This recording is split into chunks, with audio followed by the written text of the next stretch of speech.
that radiate hope and progress as we build a better Mindanao and a stronger Bangsamoro, shining as models of resilience, innovation, and unity.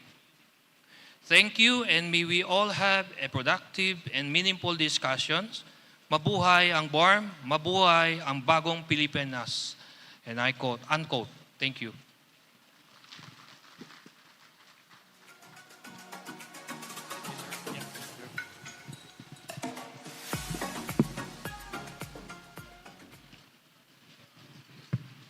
Thank you, Sir Carlos Cerezo from the Mindanao Development Authority, representing Secretary Leo Tereso A. Magno.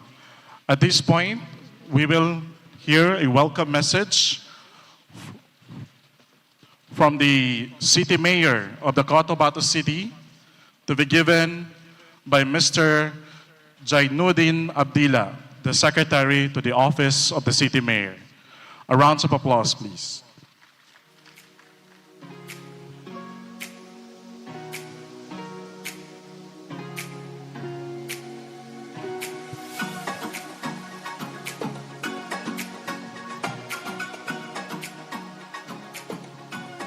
Thank you so much. Bismillahirrahmanirrahim. Assalamualaikum warahmatullahi ta'ala wabarakatuh. First and foremost, my courtesies to all the convener of this activity,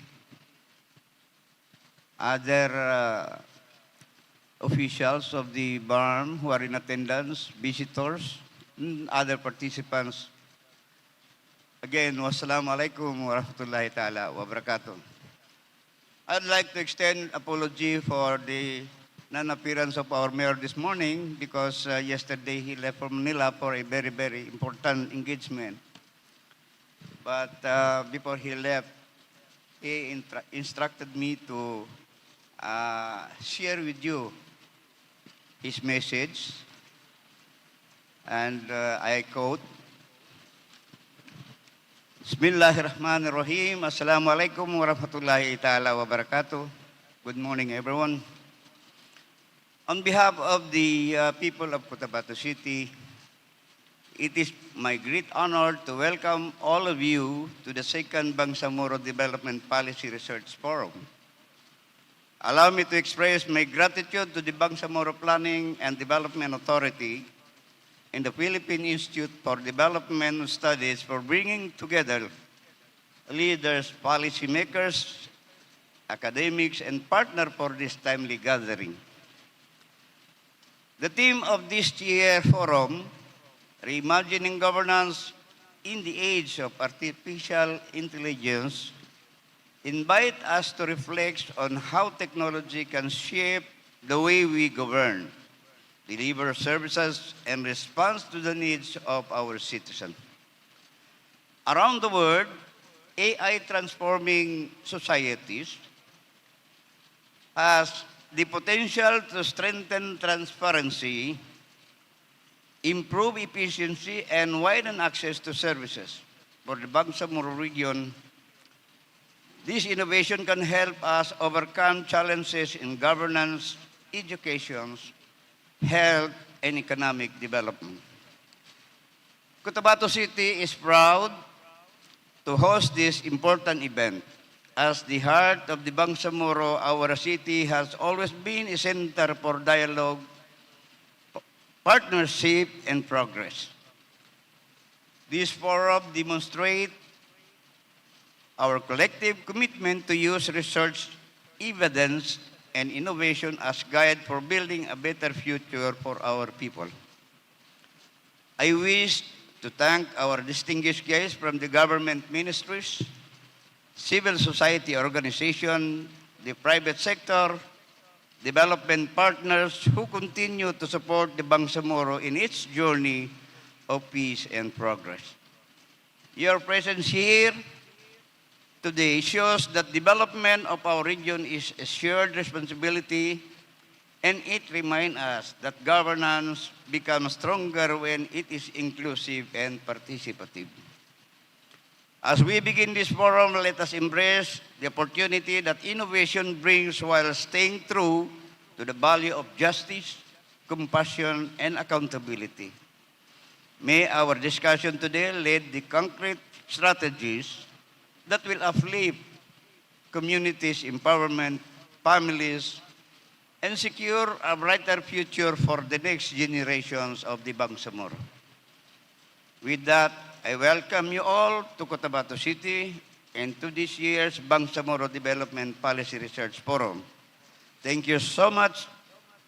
Wabillahi taufiq. Assalamualaikum wal hidayah. Wassalamualaikum warahmatullahi wabarakatuh. Wassalamualaikum.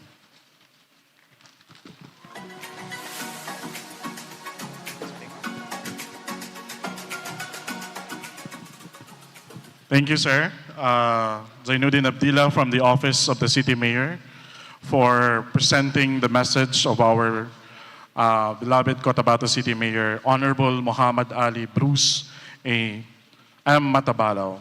At this point, we will hear another keynote message from Secretary Arsenio M. Balisacan, the Secretary of the Department of Economy, Planning and Development. And this will be presented by Undersecretary Carlos Bernardo O. Abad Santos of the DepDev through a recorded video message.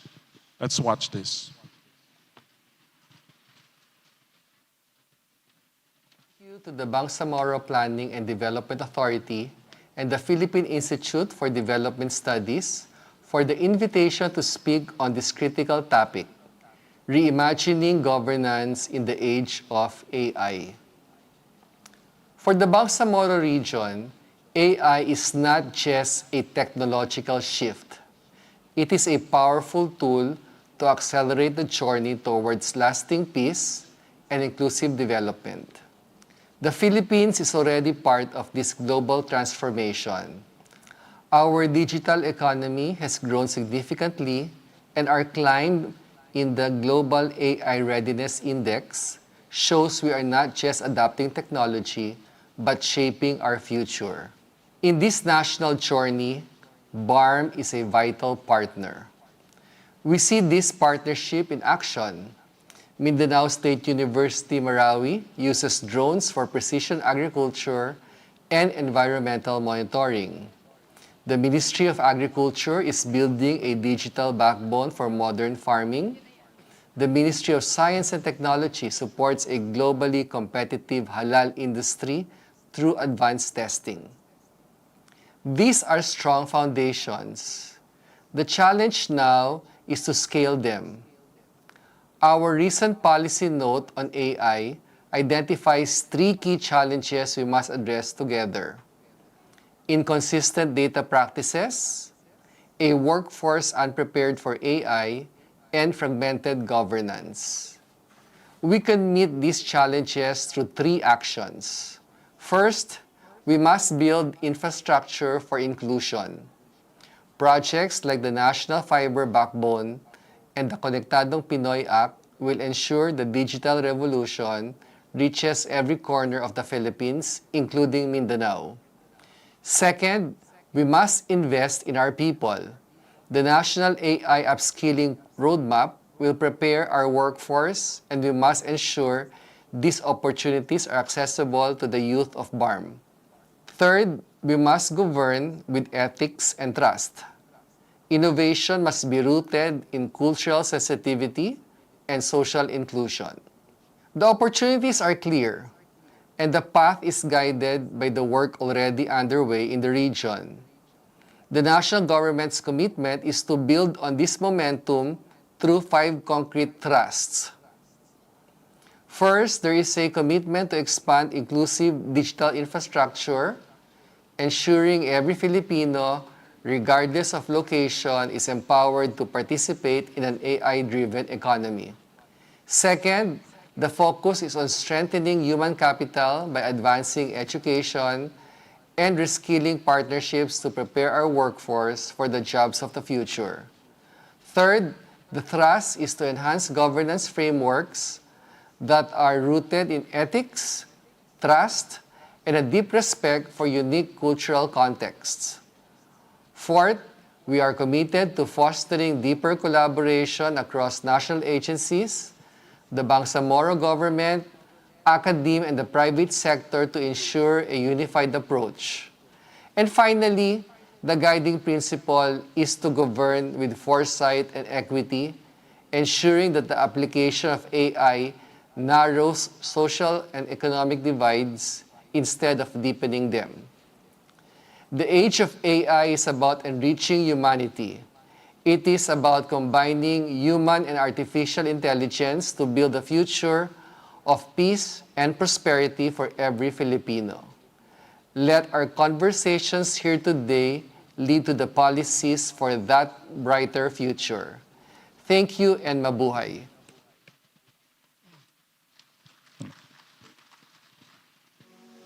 That's the message from the Secretary Arsenio Ambalisacan, represented by Undersecretary Carlos Bernardo O. Abad Santos.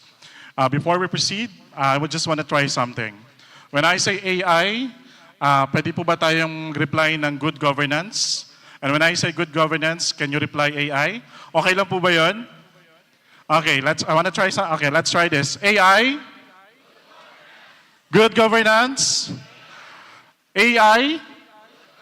Okay, so that's our hashtag for today, AI for good governance. If you want to post something on social media, on your Facebook account, pwede po natin gamitin ang ating official hashtag, hashtag AI for good governance. At this point, the Office of the Chief Minister, Honorable Abdulrauf A. Makakwa, represented by the Senior Minister, Dr. Muhammad S. Yacoob, will now give his special message. A round of applause for Dr. Muhammad S. Yacoob.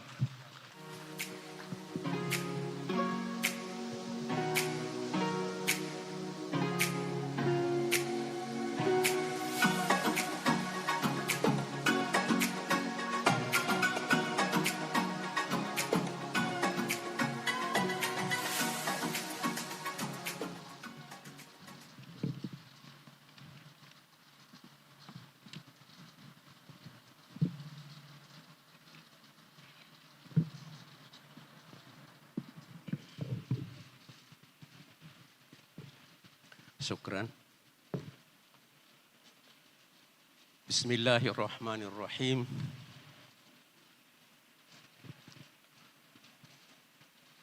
Engineer Muhajirin Ali, Bangsamoro Director General of BPDA, representative from the different ministries, offices of the Bangsamoro regional government, our partner from the national government, Honorable Carlos Bernardo Abad Santos, Undersecretary, Development Academy, Planning and Development. Representative from the MENDA, Mindanao Development Authority, from the UN partners, UNDP, UNFAO, World Food and World Bank representative, the private sectors who are with us today, the resource persons who are participating with us, the academy, ang nakita ko kanina dito ay representative of MSU IIT Iligan. And ladies and gentlemen,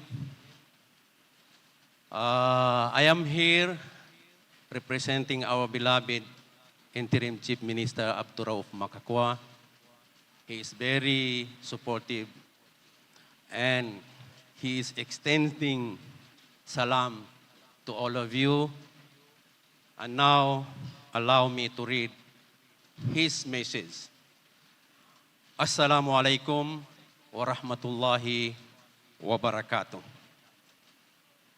At the outset, allow me to extend my warmest greetings of peace to every present today.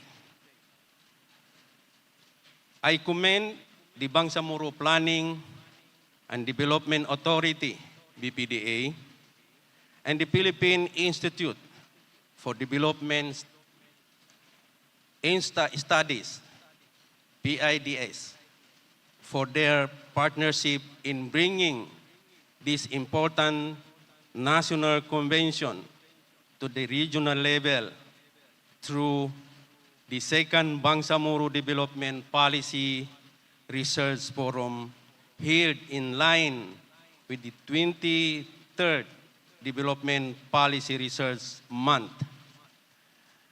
The theme of this year's forum, Reimagining Governance in the Age of AI, is both timely and relevant. Artificial intelligence is no longer a distant concept. It is already shaping how societies deliver public services, make decisions, and engage with citizens. For the Bangsamoro, AI brings with it vast possibilities and significant responsibilities. The possibility to overcome long-standing challenges in governance and development, and the obligation to ensure that its application remains ethical, inclusive, and centered on serving our people. I think the Chief Minister emphasized in his message that utilization of the AI must be according to ethics and must be inclusive, and we should assure positively benefit our people. Today's discussions bring together global, national, and regional perspectives. We are honored to be joined by national government agencies, international development partners, and our local ministries and offices, alongside our partners from civil society, academia, and private sector. This rich exchange of ideas reflects a shared commitment to harness AI not as an end in itself, but as a tool for good governance, transparency, and accountability. For the Bangsamoro government, AI can be transformative in several areas. First, in addressing corruption by making process more transparent and reducing human discretion in transactions.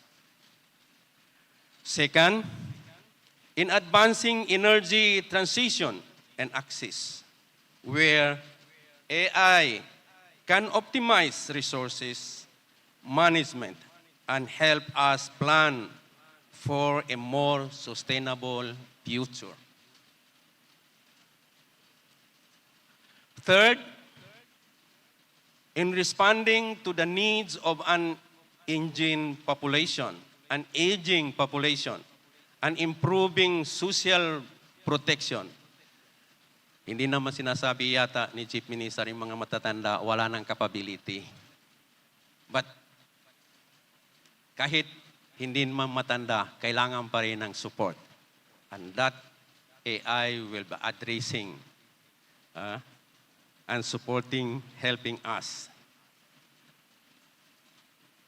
Where AI can sharpen the targeting delivery and monitoring of the welfare programs. And fourth, the strengthening health systems and education, ensuring our people, especially those in remote areas, benefiting from the innovation that expand access and opportunity. Partnership will be every important on this path. We value the technical expertise of the national government, agencies, and institutions, the support of the development partners, and the active engagement of our ministries, civil society, and research institutions here in Bangsamoro Autonomous Region and Muslim Mindanao. We can work together to establish the policies, data infrastructure, and institutional capacities needed to make sure that AI truly serves the cause of good governance. As we reimagine governance, in the age of AI, let us also remember the core principle that must guide us. Technology should always serve humanity. AI must not deepen divides, but bridge them.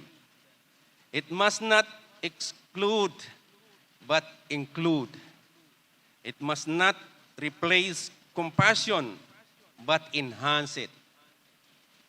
Let this forum be a step toward building a barn where innovation supports moral governance, where research informs policy, and where technology becomes an ally in achieving peace, justice, and prosperity for all.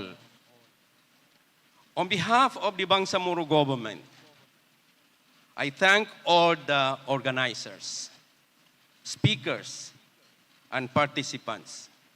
May our discussions today inspire concrete actions that will not only benefit the Bangsamoro, but also contribute to our border national aspirations. Again, thank you to all, and wassalamu alaikum warahmatullahi wabarakatuh.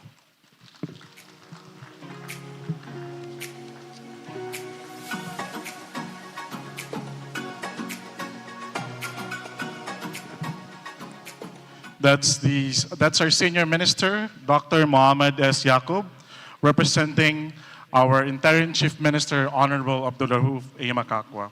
AI? Wala na. AI? Okay, good governance?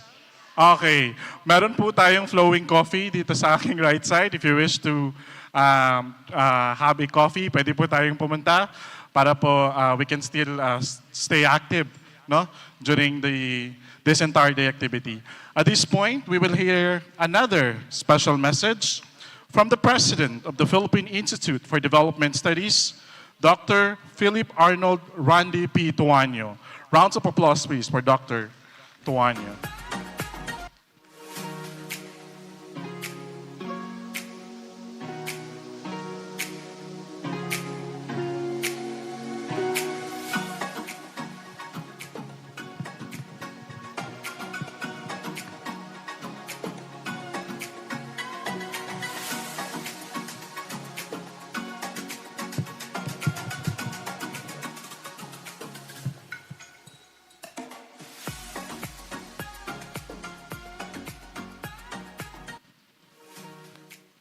Sorry. Let me just fix my message in a while. Sorry.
A pleasant morning to everyone.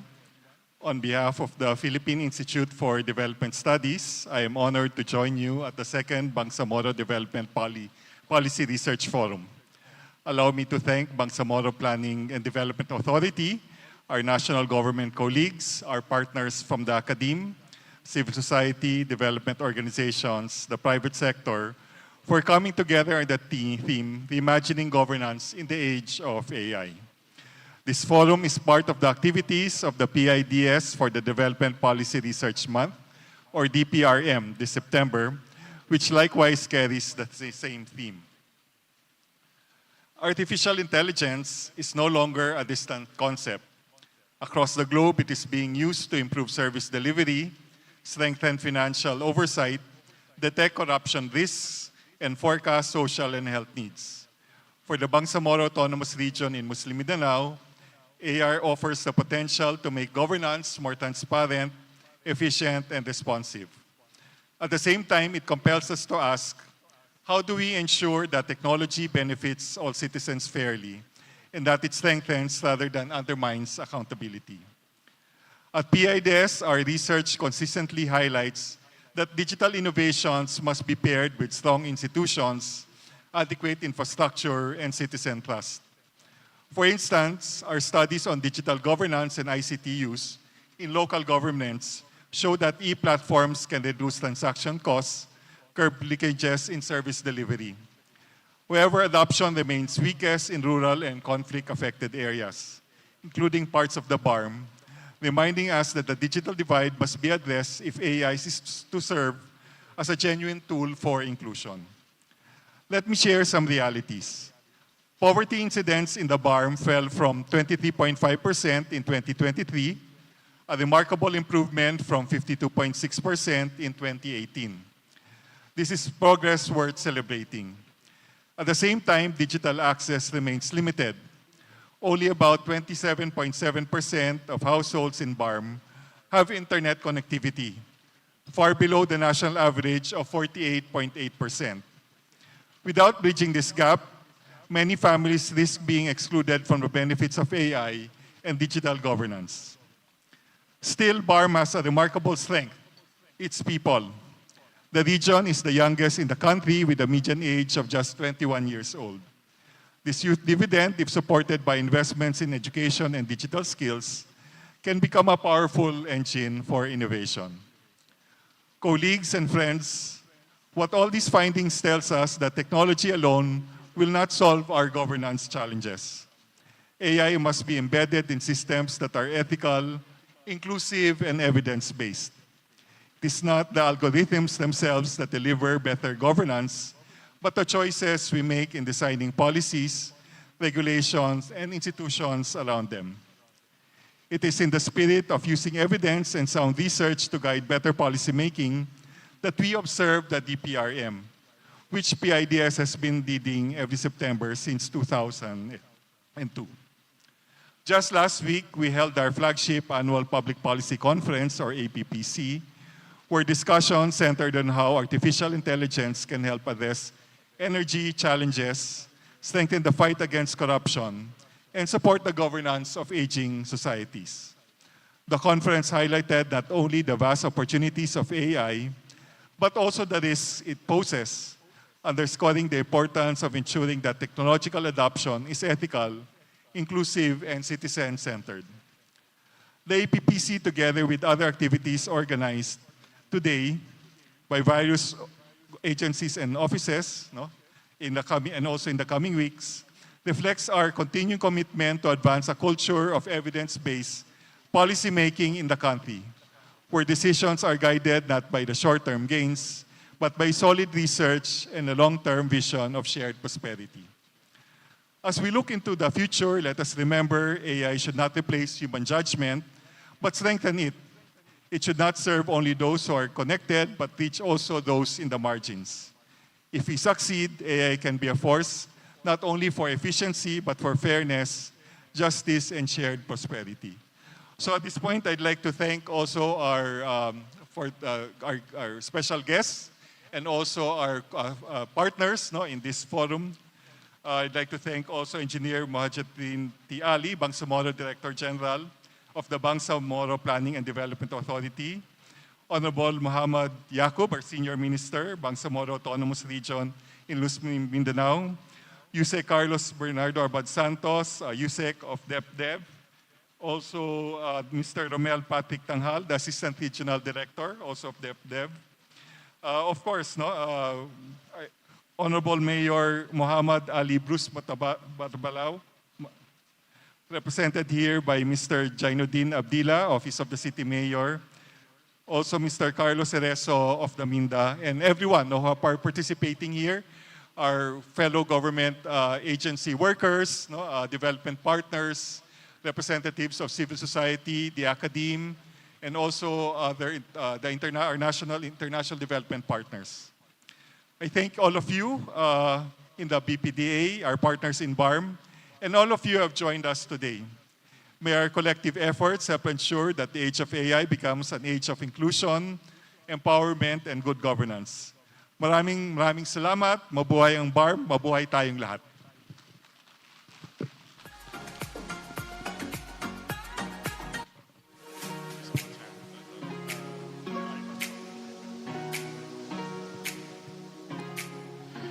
Thank you so much, Dr. Ronald Tuanyo, the President of the Philippine Institute for Development Studies.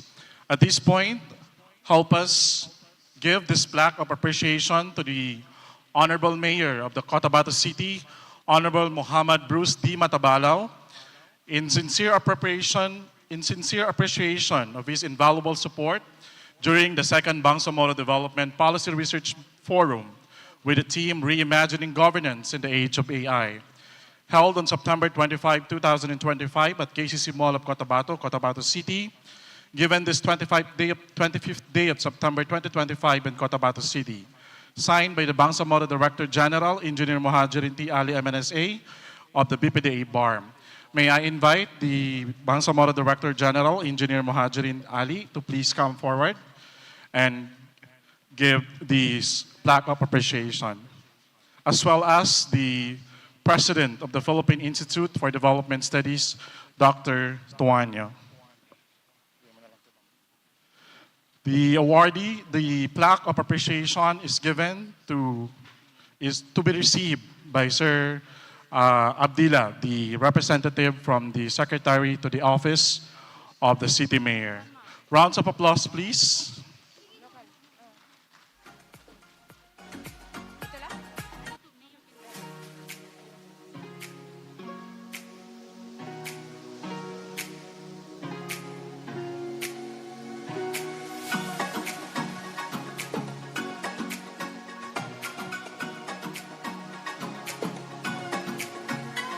Once again, rounds of applause, please, to our Honorable Mayor, represented by Mr.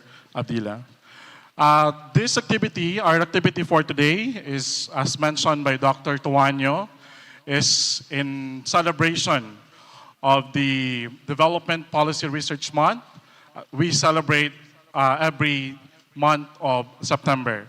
And we conducted simultaneously our today's activity, which is the second Bangsamoro Development Policy Research Forum. At this point, we will proceed to the launching of the PIDS Corner.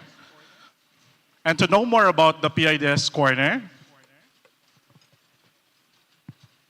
the PIDS Corner is a knowledge dissemination initiative of the Philippine Institute for Development Studies, or PIDS. This project has grown over the years, with new corners being inaugurated in strategic locations throughout the Philippines.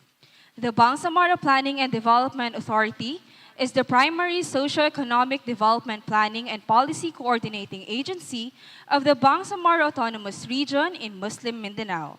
Its commitment to the socio-economic development of BARM is deeply rooted in its use of research and data-driven policymaking. On the other hand, the PIDS is the premier government research institution dedicated to producing high-quality, policy-oriented studies. PIDS has been at the forefront of addressing critical socio-economic issues and contributing to the formulation of sound public policies. Today, we celebrate the establishment of the 27th PIDS Corner located inside the PPDA Library. This initiative makes PIDS studies and materials easily accessible to students, faculty, researchers, and the public. By combining digital technology with hard copies, we are creating a valuable resource hub. With the BPDA and PIDS partnership, we aim to empower local decision makers, researchers, students, and the general public with data and evidence to help in policy making and development planning. Thank you, Hadea, for giving us an introduction to the PIDS Corner. And before we proceed to the signing of the Memorandum of Understanding, may we hear a short message from our Bangsamoro Director General, Engineer Muhajirin T. Ali, and this will be followed by a short message from the PIDS President, Dr. Ronald Tuanyo. Rounds of applause, please.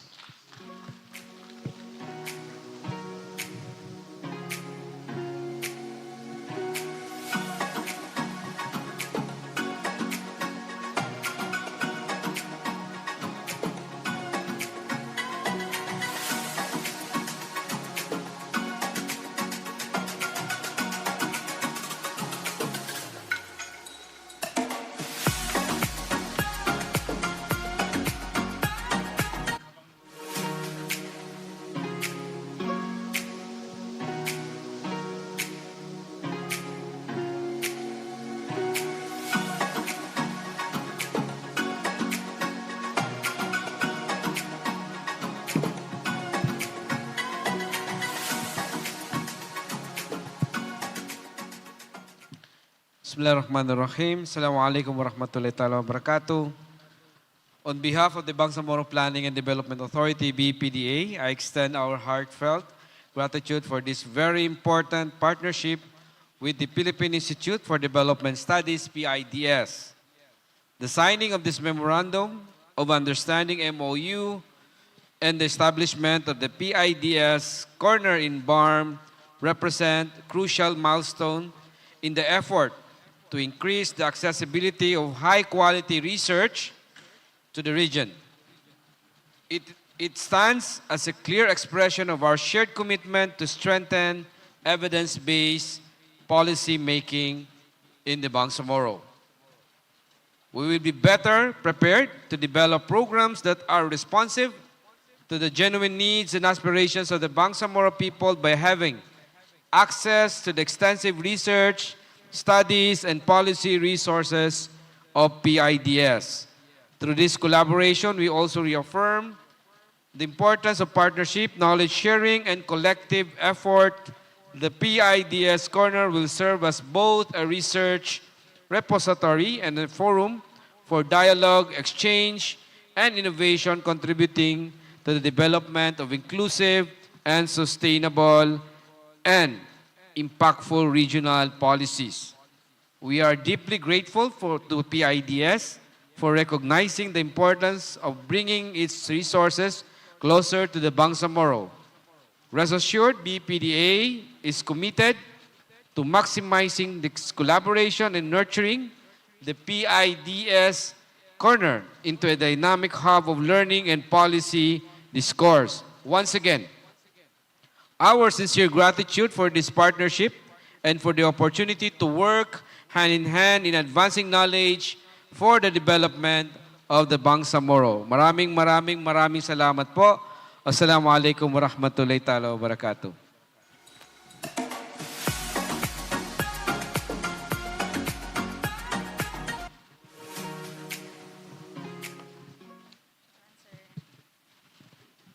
DG Ali and everyone, good morning. It is an honor to be here today for the launch of the PIDS Corner at the Bangsamoro Planning and Development Authority. This event marks the formulation of a partnership between our two institutions and also an important stride toward a future built on shared knowledge and evidence-based policymaking. The establishment of this PIDS Corner here in Cotabato City is a testament to our mutual recognition that access to high-quality research is not a luxury. It is a necessity. It is the very foundation upon which we can build sound policies that truly resonate with the unique needs and the realities of the Bangsamoro Autonomous Region in Muslim Mindanao. For nearly 2 decades, our PIDS Corner program has been a cornerstone of our mission to bring policy research closer to our policymakers, researchers, students, and communities. With BPDA joining this network as the 27th PIDS Corner, we are not just adding a new location, we are forging a stronger connection to the heart of development in the region. As a socioeconomic planning and policy arm of the Bangsamoro government, the BPDA plays a pivotal role in charting the region's development path. We are confident that this PIDS Corner will become an indispensable asset for your planners and stakeholders, empowering them to make decisions with data analysis and insights that are both timely and relevant. Informed decisions stem from informed citizens. We see that this PIDS Corner not only as a library of books and reports, but also as a hub for curiosity, a workshop for critical thinking, and a forum for meaningful dialogue.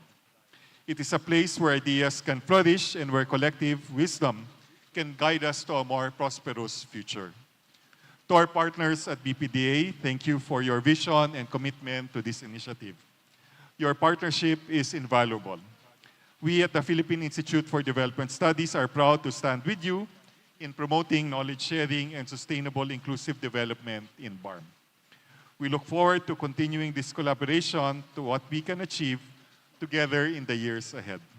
Maraming salamat po. Thank you, Dr. Randy P. Tuanyo, sir, the President of the Philippine Institute for Development Studies. Before we proceed to the ceremonial signing of the Memorandum of Understanding, may I invite our witnesses from the Office of the Senior Minister, Dr. Muhammad S. Yacob, from BPDA, Deputy Bangsamoro Director General, Mr. Amil J. Abubakar, together with the Bureau Directors, Engineer Kadil Sulaik, Mr. Ahmad Ginta, and Ms. Melanie Endar. And on the part of the PIDS, may I also invite Dr. Aubrey D. Tabuga to also witness the ceremonial signing. Okay, you may now proceed. At this moment, we are now witnessing the signing of the Memorandum of Understanding between the PIDS and the BPDA on the establishment of the PIDS Corner at the Bangsamoro Planning and Development Authority Office. Palakpakan naman po natin yung ating ceremonial signing. Anybody can go to the PIDS Corner located at the Bangsamoro Planning and Development Authority. Once again po, palakpakan po natin yung ating itong milestone ng ating Bangsamoro government. Okay, may we now proceed po dito sa harapan. Nakatayo naman po tayo. Sige. Manlan, sir, kindly join also. Dito na lang po.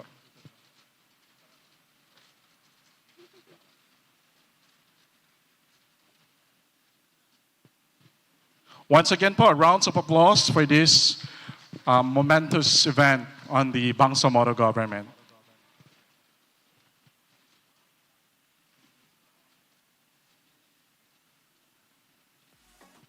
Okay po. Thank you. Maraming salamat po. Thank you. Congratulations po. Maraming salamat. Once again po, anybody, no, if you wish to see the PIDS Corner, ano po ang meron sa PIDS Corner? What data can we get from PIDS Corner? What information we can derive? What we can get? Pwede po tayong bumisita sa BPDA office para po makakuha ng mga resources. Meron po si Philippine Institute for Development Studies. Okay, sige po. Request lang po tayo ng group picture. So, sa gitna, papantayin. Sige po. May I invite everyone po to please come in front para po sa ating group photo ops. Para po fresh pa tayo, no, habang maaga pa. Kasi mamaya, we're not sure kung baka tunaw na yung mga makeup natin. No? So, yes po. Yes, sir.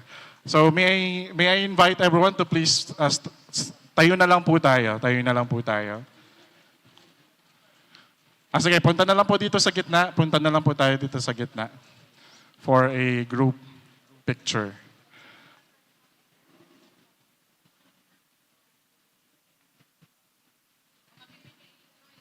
Also, we would like to request the BPDA colleagues to please join the picture.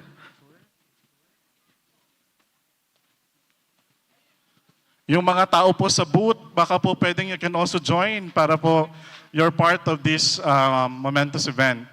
Pwede po tayong mag-join. Yung ating representatives from PSA, MSSD booth, STI College Cotabato, Moropreneur, and League of Moro Women Organization Incorporated. Kindly also join. So yeah, let's have a cue. At the count of 3, let's give our best smile. 1, 2, 3, smile. Okay, one more. Let's have another shot. At the count of 3, 1, 2, 3, smile. Can we do a jump shot? Just kidding. Okay, sige. Sige, let's have a video na lang po. Kaya ba ng IT? A video? Let's sabihin na lang po natin, no? AI for good governance. Okay, at the count of 3, let's say AI for good governance. 1, 2, 3. AI for good governance. Okay, dagdagan natin para mas contextualado, no? Another video, sige. AI for good governance in the Bangsamoro. Okay? AI for good governance in the Bangsamoro. At the count of 3, let's say AI for good governance in Bangsamoro. 1, 2, 3, go. AI for good governance in the Bangsamoro. Okay, maraming salamat po. And you may now go back to your seats.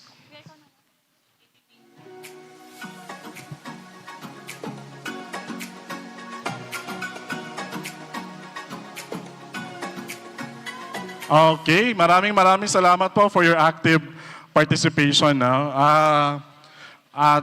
A while ago po, no, we had a ceremonial signing of the PIDS Corner. Now, to know more about the PIDS Corner, its location, and what information we can get, let's watch this video.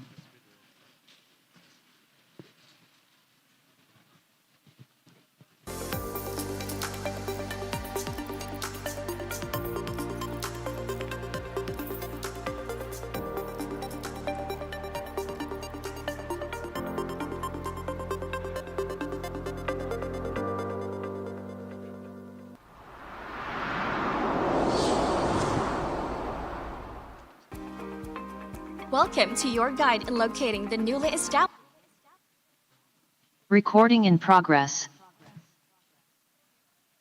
PIDS Corner at the Bangsamoro Planning and Development Authority.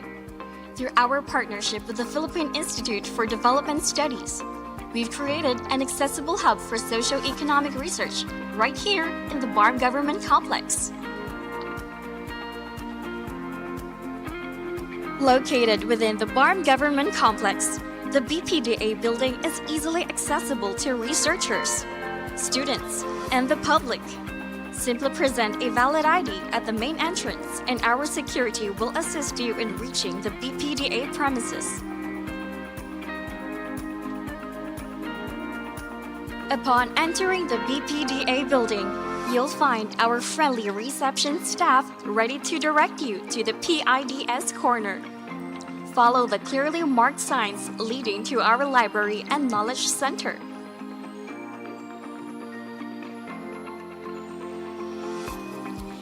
Here at the PIDS Corner, you'll discover a comprehensive collection of policy-oriented studies and publications covering various socio-economic development issues. Our collection includes research outputs, discussion papers, the Philippine Journal of Development, policy briefs, and development research materials, all available for free access. Whether you're a student, researcher, policymaker, or simply curious about development issues in the Bangsamoro region and beyond, the PIDS Corner at BPDA is your gateway to evidence-based research. Visit us today and strengthen your knowledge for informed decision-making.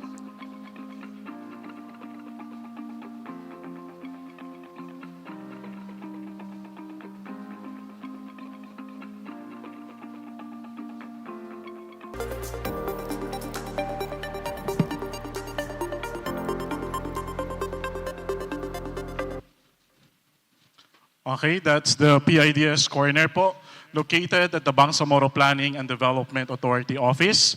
Once again, if you wish to visit the PIDS Corner, pwede po tayong pumunta anytime.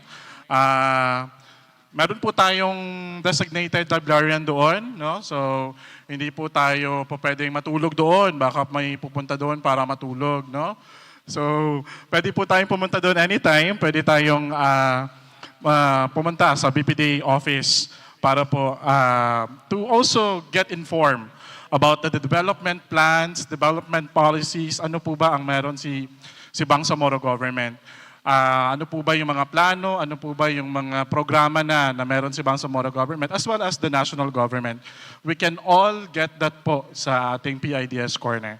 And at this point, to give us the overview of the activity, what's going to happen for the entire day and what to expect, please help me welcome the Chief of the Research and Development Division of the Bangsamoro Planning and Development Authority, Ms. Marifa M. Agar. Rounds of applause for Ms. Mar.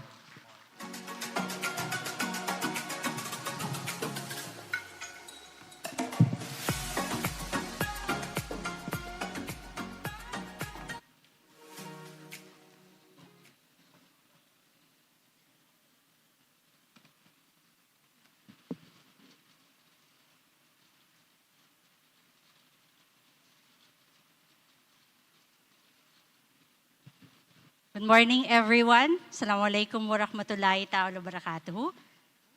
Okay. Once again, welcome to the second Bangsamoro Development Policy Research Forum. Now, I won't be doing this alone. I actually have someone joining me to help guide us through today's program. Let's hear from my co-host.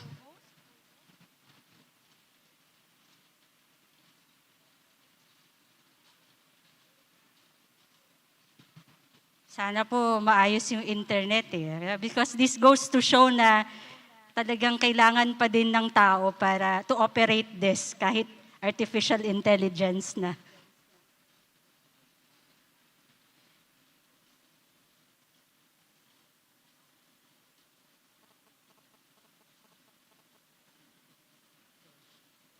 Once again, welcome to the second Bangsamoro Development Policy Research Forum.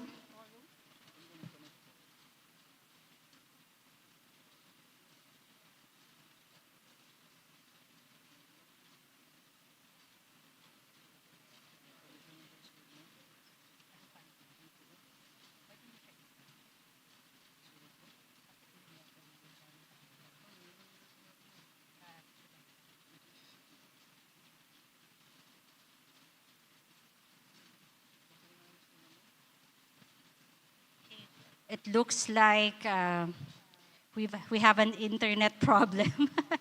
So later na lang in the discussions na makakausap natin, I would like to introduce my AI. I call her my AI twin. This is Mar.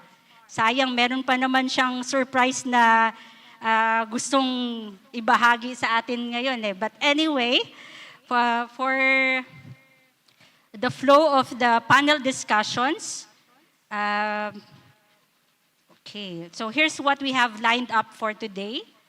This morning, we will have the opening plenary, and this is about the AI for good governance, global and national perspectives.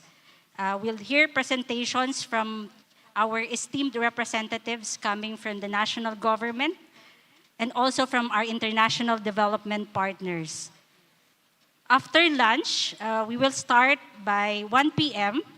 We move to panel 2, the regional and sectoral perspectives. So in this panel discussion, we will be joined by key representatives coming from the Bangsamoro Ministries, offices, and agencies. And we also have a special guest coming from the CRMC, Cotabato Regional and Medical Center. We are very fortunate that they responded to our invitation to showcase their digital AI robot, surgical robot. Then in the closing plenary, that's going to be the last plenary discussion. We will be joined by policymakers from the Bangsamoro region and also representatives from the civil society organizations, from the academe and the business sector.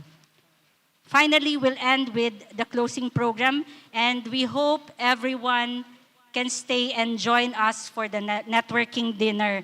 It's also a chance to continue the conversations and strengthen partnership. And baka finally, makausap na ulit natin si...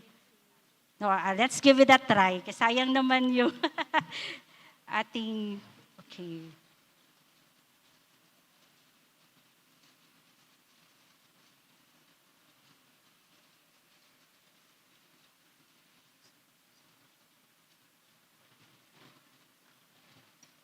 Okay. Anyway. Okay. Wala. Anyway, let's chat with her later. Once again, welcome to the second Bangsamoro Development Policy Research Forum. I'll now hand it over to Mads. Thank you very much.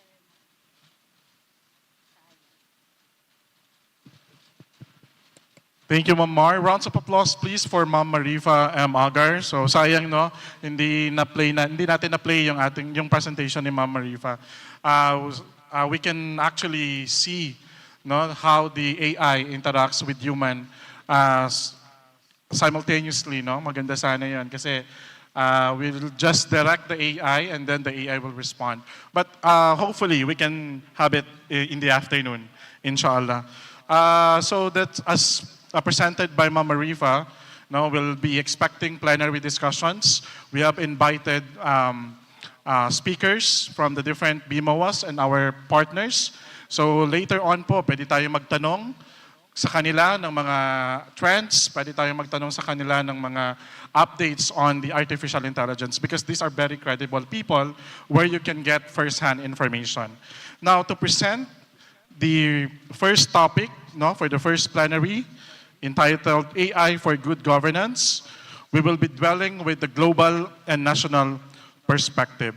And to present the paper on reimagining governance in the age of AI, may I invite the Senior Research Fellow from the Philippine Institute for Development Studies, Dr. Aubrey Tabuga. Rounds of applause for Dr. Aubrey, please.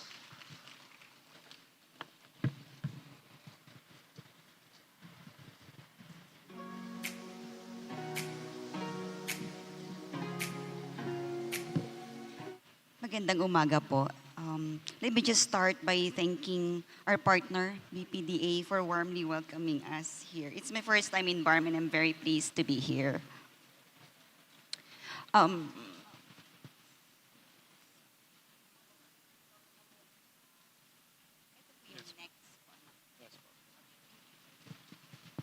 Just a brief background, at PIDS and during the DPRM celebration or before that, we have what we call a scientific committee. And I'm part of the scientific committee for that year. And the task of the scientific committee is to formulate the DPRM theme, which is also the theme of the annual public policy conference. So let me just acknowledge the lead for this year's scientific committee of the DPRM. This is Dr. Chris Francisco Abrigo, and the other member is Dr. Adoracion Navarro, who some of you may know her because of her contribution in the peace process. So my job for today is to talk briefly about our thoughts, why we came up with this theme. My apologies because the paper is still being developed. We're still doing some of the research. And so perhaps today what I'm going to share with you are our thoughts, the policy questions that we have in mind. I'm hopeful that it's going to be important in terms of the discussion later on. I hope that we have come up with the right questions to guide today's discussion.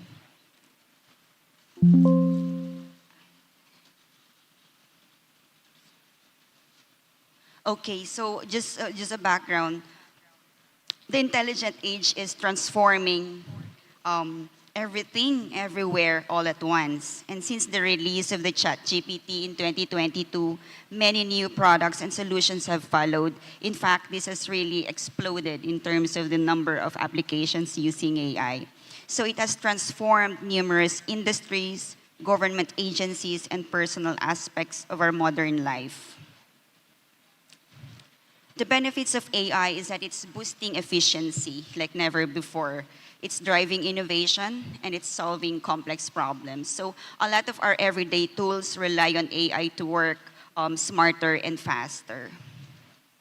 And there are various applications using AI, being used in industries, and the biggest impact are in healthcare, finance, manufacturing, transportation, and cybersecurity. And it's already expanding in education, agriculture, and creative fields. And based on various articles, there are also disadvantages of AI. And from various articles, we've collected some of these.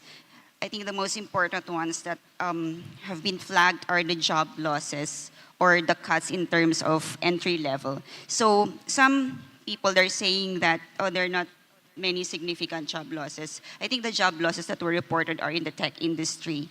But in other areas, it seems that their intake of entry level workers have diminished because of AI. So you're not laying off workers, the current workers, but they are getting in or taking in fewer workers than before, and that affects our young workers. There is also said to be bias in decision making. I think that's due to the incomplete data that we have. We still have very imperfect data structure. There are also ethical issues and privacy risks. Perhaps during the discussions later, there'll be more information about this. Sorry, AI is also very expensive to create. And I just lifted some of the information from the US experience because I think they have been spending for this. So for instance, from 2013 through 2024, private sector investment in the US has already reached 470 billion. Public spending has totaled 5.2 billion. That's for 2013 and 2023, with defense accounting for the bulk of that. And experts say that it's going to be even more expensive as we advance, as we develop these AI technologies. And when I'm looking at, for instance, the profitability of AI, I think it's still something that they're still working on it in terms of the profits, because the costs of these trainings, putting up the infrastructure for AI is really very high. There are also other articles that shows that AI still lacks mental ability, it lacks common sense. So like, sabi ko, I feel like, okay, so hindi pa tayo marireplace. Kasi nga, there's still quite a lot of limitations. But, the technology is rapidly developing. And as we speak, I think there are so many development going on. I'd like also to say that there are also a lot of articles and a lot of experts flagging the problem of hallucination of AI. And that hallucination is leading the technology to provide false, misleading, and fabricated information. And they noted that it's due largely to insufficient training data.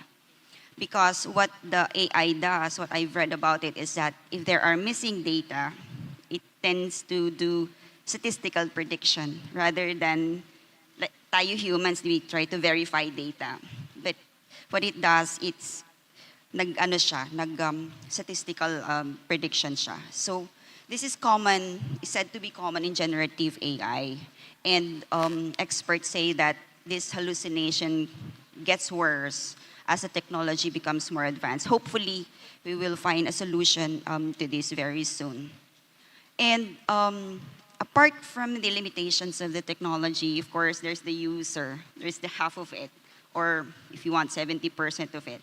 And so that's because there's still quite a lot of things that we don't understand about AI. So, for instance, ako, medyo hindi ko pa alam kung paano gamitin. So I'm still, apart from, ChatGPT and perhaps Canva, because you can create like nice posters in Canva. So it's very limited, my own personal use. So I think there are so many applications based on, ads in social media. There are ads there saying that there are there's so many numerous applications of AI. And so I think we still need to do a lot of educating. We need to learn about all this. Okay, so when we were formulating this theme, these are the main questions that we have in mind, given all those benefits, all those disadvantages or limitations.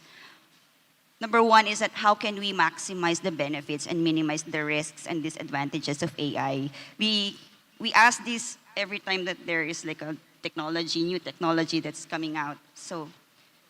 And then the other one, which is the main questions that we had, is that what governance mechanisms and policies that we need to put in place, or simply how do we govern in this era of AI? So we want us to reimagine our policies, our governance mechanisms to address the challenges and harness the benefits of AI. But this is not only about AI governance. We also want us to talk about or think about policies or mechanisms that address the issues that arise from the use or adoption of AI. What are the policies that govern the sectors that will be impacted by AI? Because as we've seen, it's in so many industries already. So we want to see this in a more comprehensive manner. So it's not just about governing AI use, governing AI adoption, but what are the other policies that have to be put in place, enabling policies, for instance, in our attempt to access new AI goods and services? Are there constraints? Because these are technologies that are, foreign. Do we have tariff for that? Or ano ba yung, kumbaga, nagko-constraint sa atin para mas ma-access natin? Because it's going to be also a matter or a problem of accessing it. So, for instance, we now have, I don't know, maybe perhaps yung iba free, but if you want to be, kumbaga, more specialized in the AI that we want to use, baka mas costly siya, or baka may mga ibang klaseng barriers that na hindi natin mababayaran, or they might not want to share it. So we need to forge a lot of collaboration. We need to partner with those developing those AI. Okay, so in the DPRM and in the APPC, we came up with 3 sub-themes that we felt like really important for the Philippines. Number 1 is energy issues and AI. As a rapidly developing economy, our energy need will is rising. So we want to strike a balance between AI's advantages and its energy needs, because we've learned that AI is so energy hungry also, and there are issues in terms of sustainability. So how do you now balance that? What are the collaboration mechanisms needed? What are the best practices in that area? So those are the things that we want to know about energy issues and AI. And then number 2 sub-theme, this is very timely. This is a very hot topic in the Philippines. How can we use AI and AI tools and applications to fight, in our fight against corruption? So what are the effective tools out there available for us? What are the risks of using them? And if we've used them, how do we plan, or how do we go about the policy reforms? So the so what, when we have already used the AI tools in our anti-corruption efforts. The last one, which is the topic that I have personally suggested, is to look at how do we govern aging societies in an intelligent era. We will soon be an aging society in 2030. That's just 5 years from now. And how do we go about this? So we already have the challenges of becoming an aging society, or we will have greater challenges. Isama mo pa yung AI. So that's one of the themes that we are looking at. So we want to ask for governance mechanisms for improving lifelong skills, for taking advantage of the flexible work arrangements, and also the AI-assisted care. And of course, the improvement of our productivity. So let me just very quickly touch on the sub-theme 3. As I've mentioned earlier, we are projected to be an aging society in 2030, and aging societies, they bring challenges associated with care provision of the growing elderly population amidst the constraints presented by fewer young and healthy workers who can provide support. So we will see narrowing of that support system, the young and healthy workers. But now AI is also threatening the livelihood, or yung ability of those young workers to be in their jobs. So kumbaga, there is already a problem of productivity there. How do we support the elderly? Kasi umuunti na yung ating young workers because of our declining fertility rate. But then, because of AI, they might not be employed in the future. So doble yung problem. Older people are also more prone to the ill effects of technology, having limited understanding. So for instance, older people are vulnerable to financial scams due to AI voice cloning created by generative AI. So there are cases of this, I think, in other countries. So how do we protect our older people or older persons from these ill effects? Sorry. And when we look at the literature on geron technology, which is the technology for older people, we found 2 promising areas of healthcare. One is community care and long-term care via remote monitoring. So what they do here is that because we lack health human resource, they install AI technologies at homes.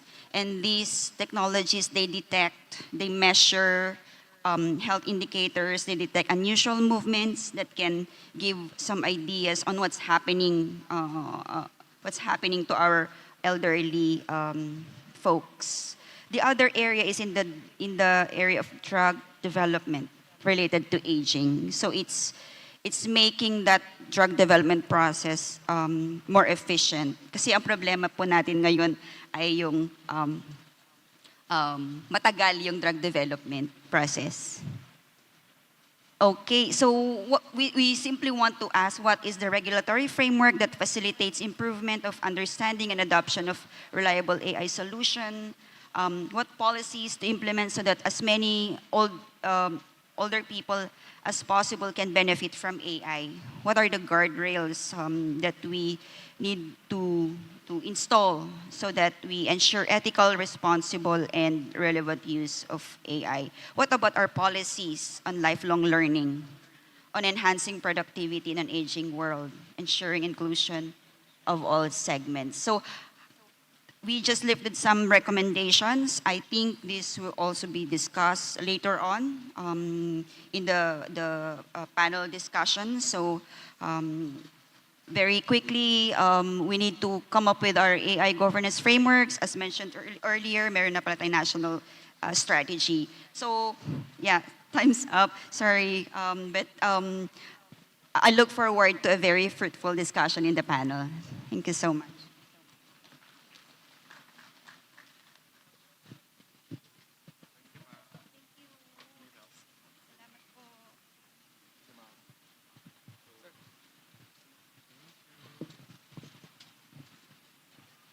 Thank you so much, Dr. Tabuga, for that informative presentation.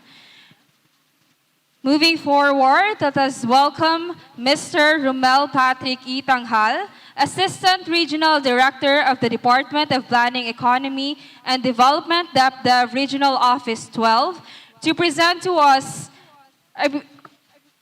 this presentation entitled Laying the Policy Foundations for AI-Driven Governance and Development. Sir?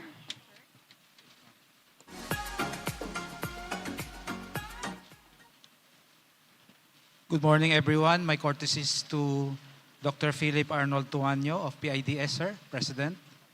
Also to Dr. Aubrey Tabuga, ma'am, Senior Fellow, and to Mr. Carlos Cerezo of the Mindanao Development Authority. And to the other members, participants of this DPRF second for Bangsamoro region. On behalf of our Regional Director of the Department of Economy, Planning and Development, Regional Director Florita Ridao, allow me to share insights on how we can lay the foundations for AI-driven governance and development in the country. This is a rejoinder to the presentation earlier by Dr. Tabuga. My presentation will include AI-driven governance, policy supporting AI development, governance, efforts to integrate AI in development, and also the challenges and barriers in adopting AI, and some strategic policy recommendations. AI is rapidly transforming how governments operate around the world. In the Philippine context, AI is not just a technological upgrade. It's a strategic enabler of better governance and inclusive development. AI-driven governance refers to the use of AI technologies like machine learning, predictive analytics, and automation to improve public sector decision-making, service delivery, and policy implementation. For developing countries like ours, the Philippines, AI offers an opportunity to address persistent development challenges and unlock new pathways for growth. National development frameworks such as our Philippine Development Plan 2023 to 2028 and our Ambition Natin 2040 emphasize the importance of innovation, research, and technology in achieving sustainable and inclusive progress. AI aligns directly with these priorities, offering the potential to enhance productivity, improve public services, and create high-value jobs.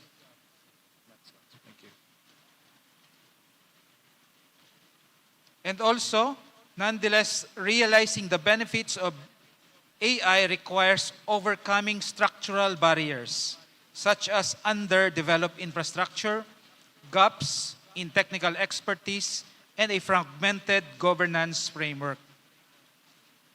Philippine legislature has passed several laws to promote, incentivize, and foster innovation, which in turn hasten the adoption of AI. These are Republic Act 11293 or the Philippine Innovation Act, RA 11337 or the Innovation Startup Act, and RA 11927 or the Philippine Digital Workforce Competitiveness Act. The government has initiated efforts to integrate AI into its development and has commenced the rollout of programs and projects on AI adoption. The notable government-led AI-related initiatives include the following. Among others, in 2021, DTI issued its National AI Strategy Roadmap, which laid down the foundation for the country's AI development. An updated version, 2.0, was launched last year to incorporate rapid advancement in technology, including generative AI. DTI also launched the Center for AI Research, which will serve as the country's hub for AI research. CARE or CAIR shall create AI solutions for regional concerns, sustainable agriculture, urban planning, and disaster resilience. For its part, DOST, through the Advanced Science and Technology Institute, ASTI, or the Philippine Council for Industry, Energy, and Emerging Technology, R&D, PSHERD, has pioneered research resulting in AI, the development of applications in different areas, like in Agri and the RRM. Pursuant to its mandate to promote development and the use of ICT, our Department of Information and Communication Technology likewise initiated programs geared towards fostering development of AI. The DICT formulated the National Cyber Security Plan 2023 to 2028, consisting of strategies to minimize the national security risks for a peaceful, secure, open, and cooperative ICT environment. Despite the potential of AI adoption, the Philippines still faces numerous barriers to adopting AI. These challenges are reflected in the 2023 AI Readiness Index, which ranked our country below many of its regional peers in terms of preparedness for AI adoption. Among the challenges are the following: insufficient digital infrastructure, human capital and digital skills gap, data availability and governance issues. Also, the AI ethics and accountability and the constraints in energy. Therefore, to better position our country in AI adoption for governance, we need to set clear directions and strategies specific to AI. A lead agency or effort should be designated to spearhead this effort. Reforming outdated laws, such as the Public Telecommunications Policy Act, among others, should be enacted into law by our Congress. Strengthen data governance, wherein comprehensive national data governance framework must be formulated, and to develop human capital. As we wrap up this presentation, I'd like to emphasize that the journey towards AI-driven governance and development is not just a technological shift. It is a transformation of how we serve our people, make decisions, and build a more inclusive future. Let us work together to build the right policy environment, invest in talent, and ensure that AI is used ethically and effectively. Collaboration across the sectors and levels of government will be key. From Region 12, the neighboring region of BARM, we have a slogan which reads, "Revitalize, innovate for a safe and strong economy."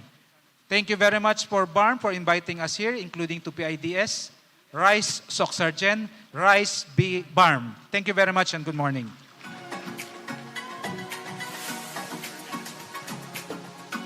Okay, rise BARM, rise 𝐶. Maraming salamat po for that presentation. Sir Romel Patrick Itanghal, ENP, the Assistant Regional Director of the DepDep Regional Office 12.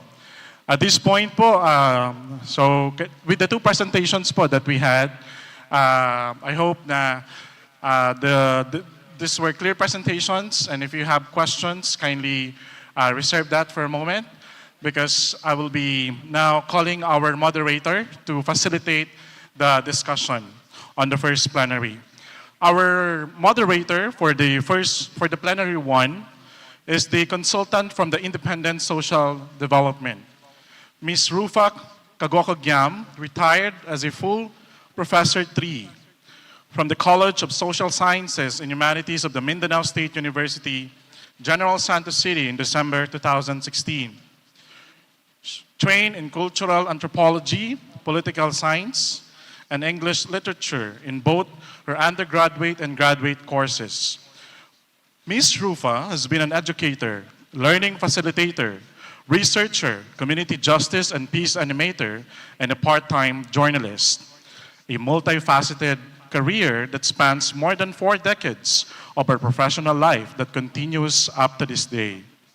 She has received several scholarships and research fellowships from the East-West Center, Honolulu, Hawaii, for her advanced courses in anthropology, from the Nippon Foundation's Asian Public Intellectual Fellowships to undertake research in 3 Asian countries from 2008 to 2009, and also a short course in executive education at the Institute of Politics, Kennedy School of Government, Harvard University in January of 2009. She is a visiting research fellow, Center for Southeast Asian Studies, Kyoto University, Japan, in 2007 and 2008, and as a visiting scholar of the College of Intercultural Communications, Rikkyo University, Tokyo, Japan, in 2018. She just finished her stint as one of the specialists on the public administration reforms for the support to Bangsamoro transition, or the Subatra program, funded by the European Union and ACID last June 2025. She is now back to her usual social development work with both international and local civil society organizations. Ma'am Rufa writes a weekly opinion column in the Philippine Daily Inquirer. She is the only Muslim woman opinion columnist of the Philippine Daily Inquirer since July 2018 until the present. Moreover, in the May of 2023, she started writing an opinion column entitled Prism in one of the country's longest-running provincial newspaper, the Bohol Chronicle, until the present. Ladies and gentlemen, help me welcome our moderator for the first plenary, Professor Rufa Kagoko-Gyam.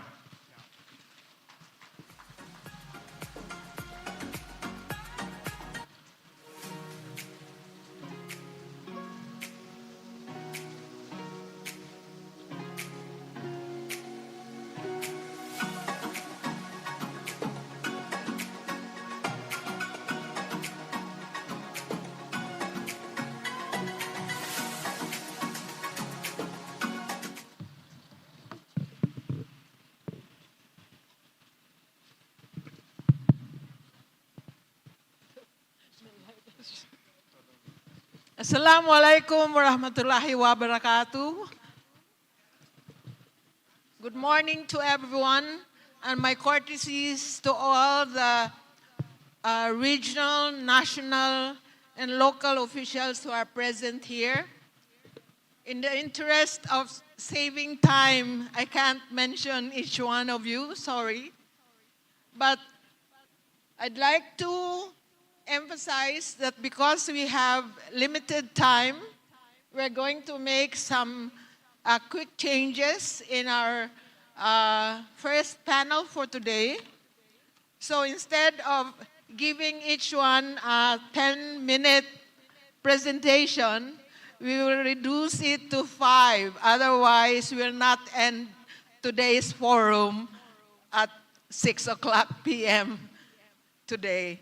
So, thank you very much once again for your cooperation in staying with us until this time, and we hope to see you all the way to 6 o'clock until the networking dinner that is going to be served courtesy of the organizers of this forum.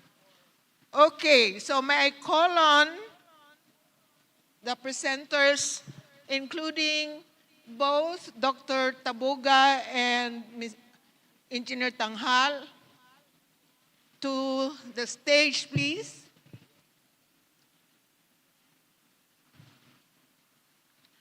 Then we have 3 other members of the panel for this morning. The first panel, we have Mr. Mohammed Shadu, the development economist for the United Nations Development Program, UNDP.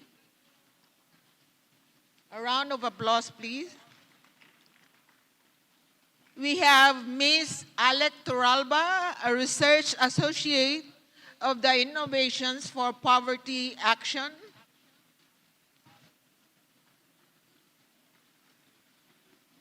And joining us online, for those of you we have online participants, right? We have the World Bank Senior Digital Development Specialist, Mr. Naoto Kanehira. So, thank you very much once again for the panelists. Okay, this panel will be focused first on the 2 formal presentations given by Dr. Taboga and Mr. Tanghal. But in terms of objectives, we would like to highlight enabling policies, financing strategies and innovations that support AI-driven solutions. We also want to present global and national perspectives on AI adoption in governance. We want to also, from the very brief sharings of insights, to draw lessons from international and national practices that BARM can adapt. Lastly, we want to emphasize the role of research and knowledge institutions in promoting AI-informed policy making. But just to highlight once again what the previous speakers have stressed in their different messages, we learn from them that like any other human innovation, artificial intelligence is a tool. As a tool, it can be used, abused, twisted, sometimes bent, even exploited for whatever reasons, pecuniary or otherwise. As a chronologically gifted individual, and I'm happy that one of the sub-themes is AI to address problems associated with people like me, I don't call myself old, I'm chronologically gifted. I'm gifted with time. So I am really happy that we start off our discussions for this policy forum this day to talk about AI in that light and how to contribute to the problems of older people, chronologically gifted people like me. So we welcome you and we hope you will all listen to the brief presentations of our panelists so that you can also think of areas, not necessarily to give your own take on what they are saying, but to contribute to the discourse, starting with our panelists today. So since Dr. Taboga and Mr. Tanghal have already presented, my call on, ladies first, Ms. Alec Turalba, to share your brief 5-minute presentation, if you can do it in 5 minutes. Thank you. A round of applause first.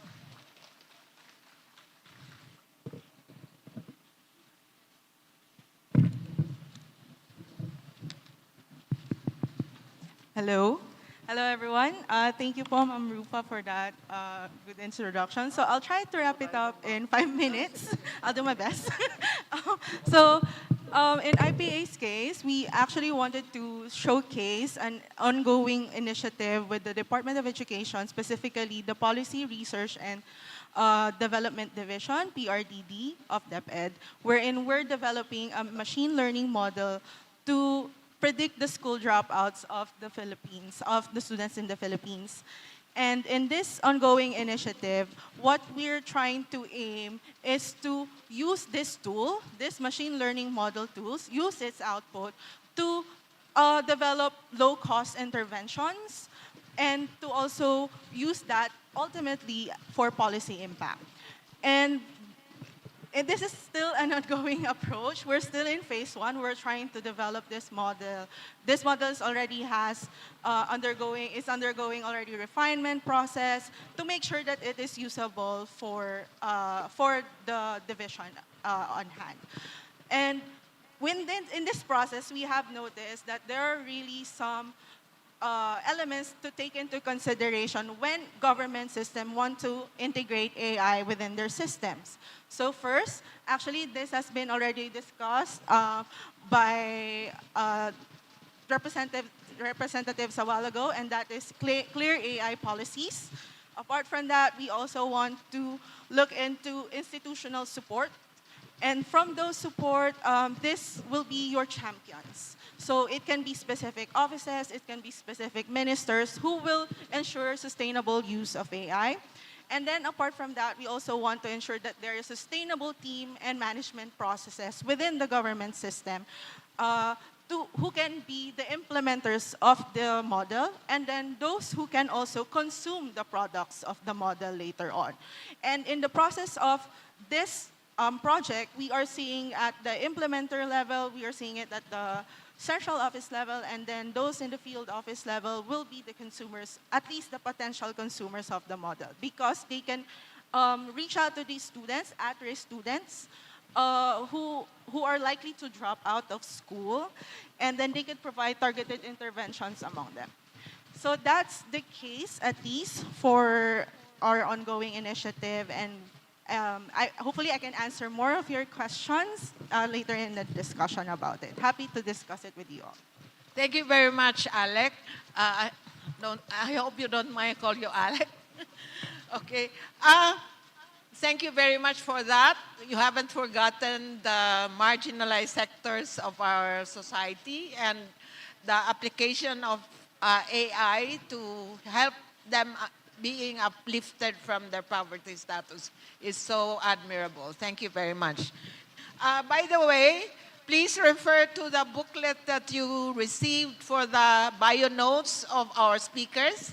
We don't have time to say each one of them, so just look at your booklets for their brief bio notes. May I now call on Mr. Shadu of the UNDP for his own 5-minute sharing. Thank you. Thank you very much. 5 minutes, I will try my best. But just to say, and I hope my slides are also coming up on the screen. UNDP, in the earlier phase of the year, developed a Human Development Report, which is our flagship report, and this year we have dedicated this report on understanding what artificial intelligence mean for human development. So I will be presenting some findings from this report. I have many slides, but perhaps I will skip some of these slides and take you straight to a survey that UNDP did to understand the use of AI from the people's perspective. This is what we find is the missing link, because we see many surveys that are done from a supply side perspective. So what we find from our survey is, and this is a survey that has been carried out in 21 countries, 21,000 people participated in this survey, and is a global survey. And what we find from the survey is that actually AI use is quite significant already. More than 20% of the people globally use this, and in 1 year's time, we expect to actually increase this to 66% of the global population. So it's quite a significant jump, and it already sort of historically passes similar inventions such as internet and computer. Secondly,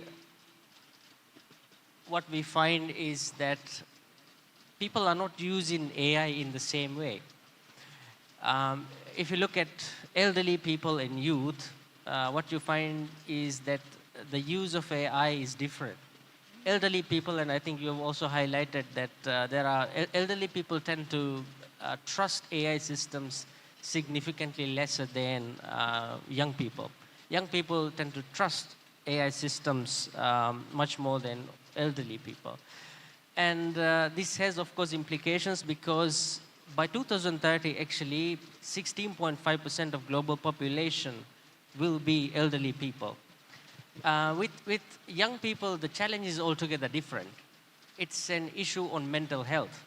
What we see is that in previous surveys which measure mental health of people, you see sort of a famous U-shaped curve, where young people were the happiest, and those who are in the sort of middle ages, they were not so happy. But what we have seen recently is that trend has now broken, and what you see is that young people actually report very high levels of mental stress.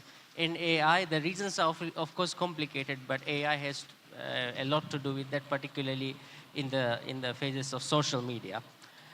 And we also looked at people's expectation.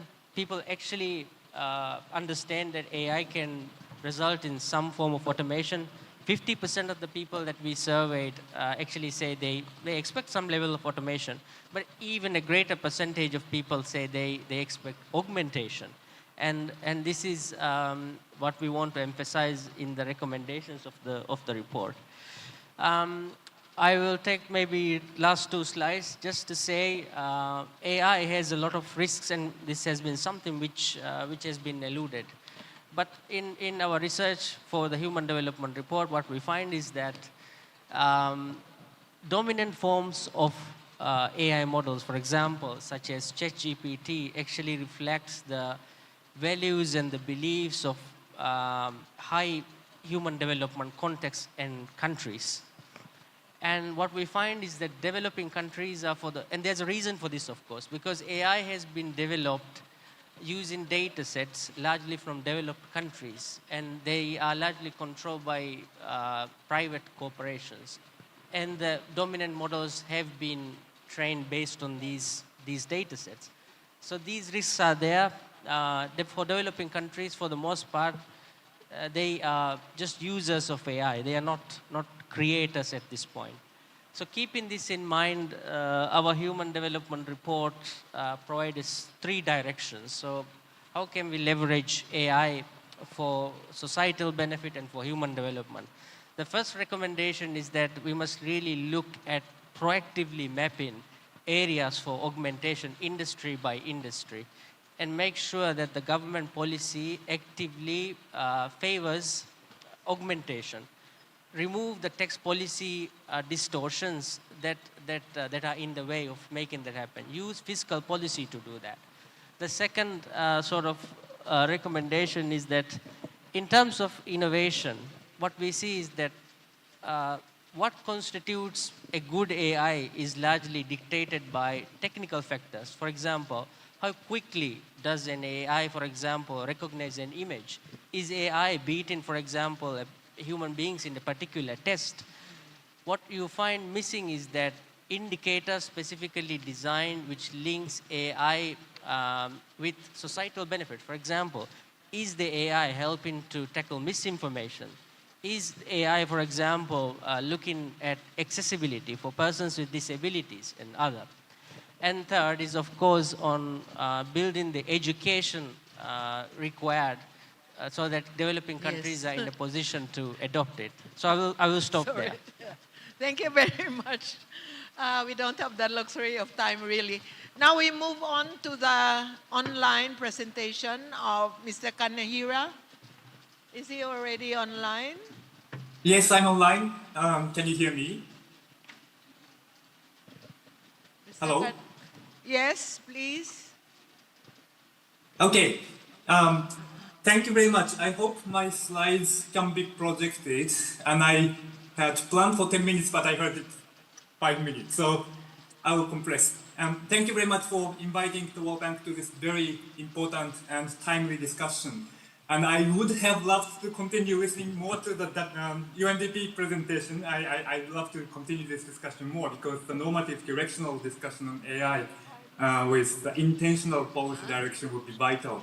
So, but my presentation, the 5-minute brief one, will focus on what we do at the country level on the ground, how we can continue working together in the Philippines and with the BARM. So if we can move to the next slide, at the World Bank, so we prioritize AI for policies and services as one of our top priorities in our new digital strategy that we launched 2 months ago, which has 5 pillars, starting from connectivity. So we saw this morning, to use AI, you need internet. Without internet, you cannot use AI. Without internet, we cannot discuss even the use of AI. That's a big priority, both at the Philippines as well as for the BARM. Second is computing power, data center and cloud computing, and also we need energy for that.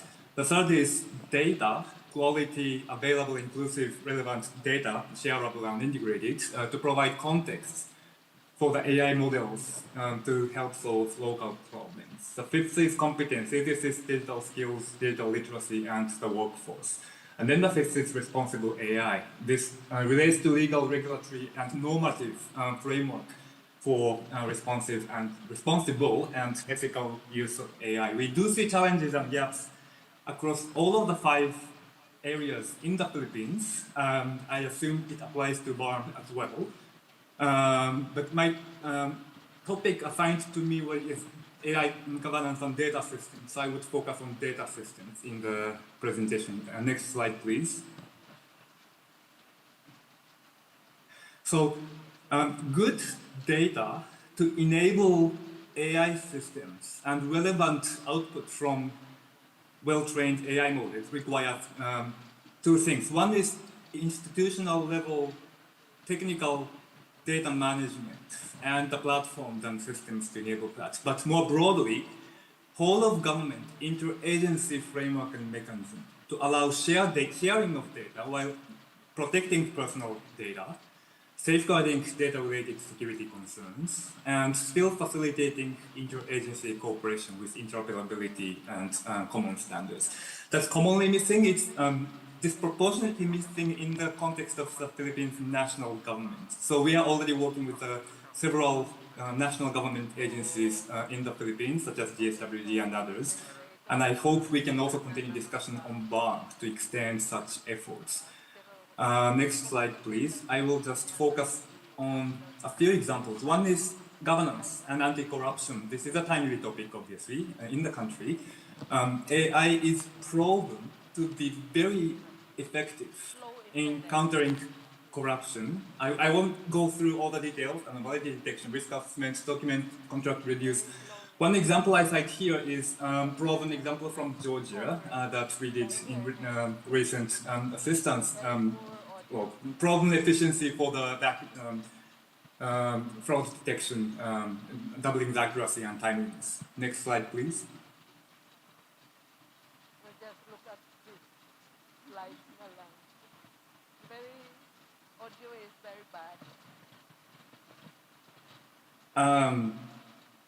Audio is bad. Can you hear me now? I also see my, okay. Can you hear me? Yes, but not so clearly. Yes, Sorry. we need internet. Yeah, a very poor internet connection. Sorry for that. And we don't Sorry have much for that. time too. Yeah. So we can look at your slides very clearly. Yeah. Yes. Yeah. So, yeah. So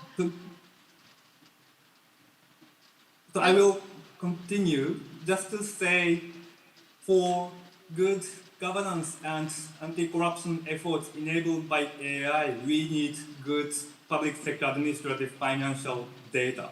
one big challenge in the Philippines is fragmentation of the public financial management systems and integrated financial management systems. So we are starting to work on this together with DBM, as well as data governance conversations with DOF and Bureau of Internal Revenue and others. We hope we will see improvements over the next years. Next slide, please. Okay, 1 minute, please. Okay, so social protection. This is an important area for poverty reduction, and AI is considered to be very impactful across 4 areas. One is efficiency. Second is effectiveness of the policies, especially on targeting. The third is responsiveness of the services. And then the fourth is accountability in the entire system. So I noted a couple of examples. These are all well known. I will not describe the details, but want to commend DSWD as the national government agency for the social protection program in the Philippines. It's one of the most advanced and digitally capable national government agencies. And the 4Ps delivery system is on the very right track to improve. Next slide, please. Okay, thank you very much. We have to... Okay. Yeah. Everyone here. So we can continue with the open forum. Yes. Hello. Thank you very much. Okay. Arigatou gozaimasu, Mr. Kanahira. Sorry to cut you short. So now you have seen, you have heard the different speakers talk about both the valuable qualities of using AI, but as well pointing out challenges and problems associated with its use, and highlighting the fact that whether we like it or not, since it's a part of our present reality, we have to deal with AI, even if we have an allergy to advanced technology like most people my age have. So now we would invite you to share your thoughts about the presentation so far and to ask our panelists for their further explanation of some things that you might have, that might have struck you but you don't quite got it clearly. I'm also apologetic about our audio because of the bad internet connection that we have now. So please, if you have some questions, yes, please. Okay. The gentleman there. Thank Can you, you introduce yourself and where you come from? Which agency of government you come from?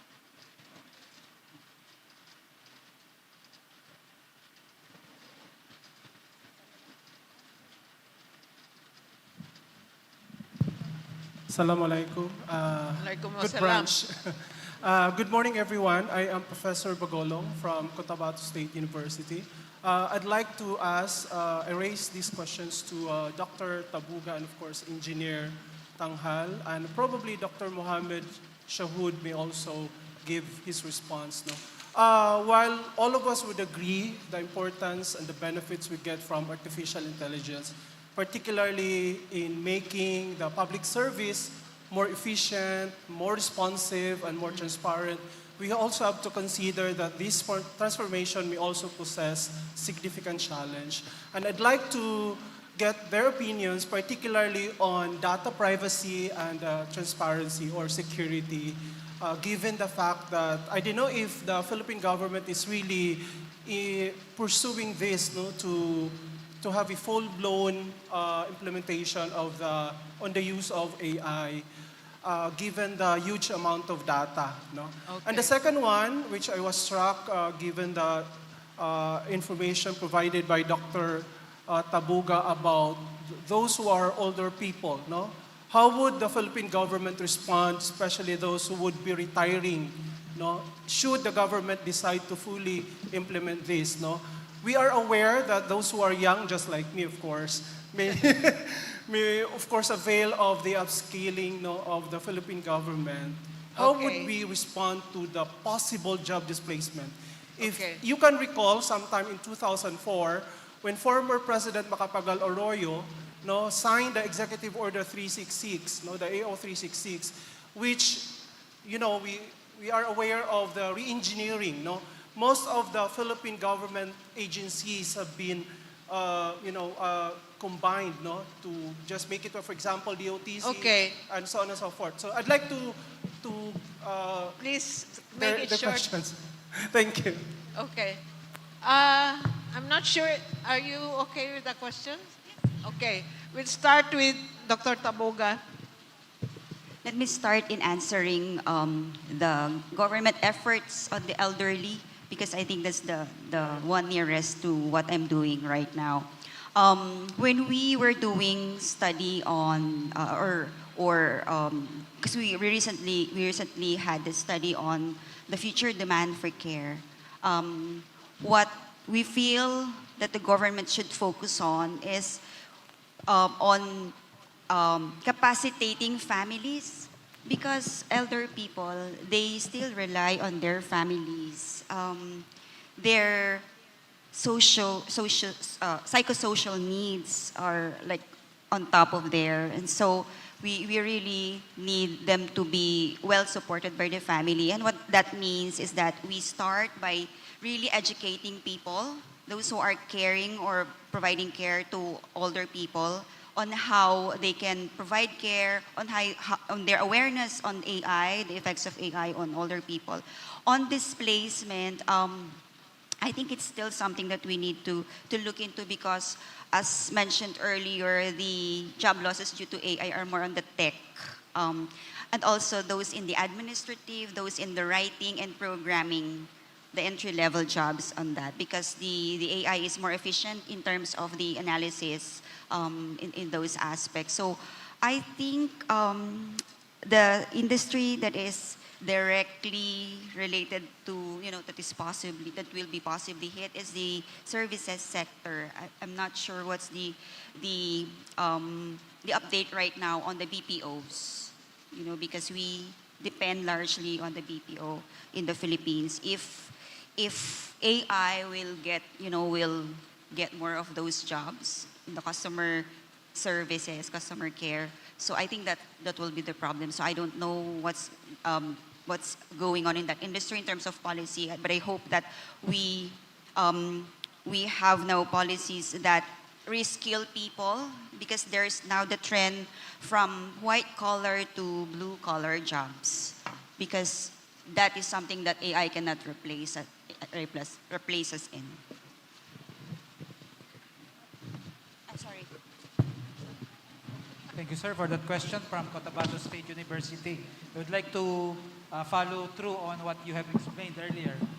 When we adopt AI, we should develop, we should set or build, we should train and invest, so that our people will not be afraid of it. So currently, government, as I mentioned earlier, sometimes there is fragmentation in adapting to the technology of AI. So we have to identify the lead agency or office that should put together efforts of our country towards adopting AI. So our laws, the specific question is on data privacy. So we have to respect those provisions of the Data Privacy Act. However, in AI, it is a challenge to hold on to those vital information on data privacy. So perhaps legislation with the lead agency identifying or strategizing how we attack AI, we can, this agency or this office within a department can already adopt or recommend policies how to safeguard the critical information especially of the people. Yeah. I think some members of the panel can add to the discussion. Yes, Alec, please. Yes. Thank you for that question po. Maybe to add on and to answer your first question about data privacy.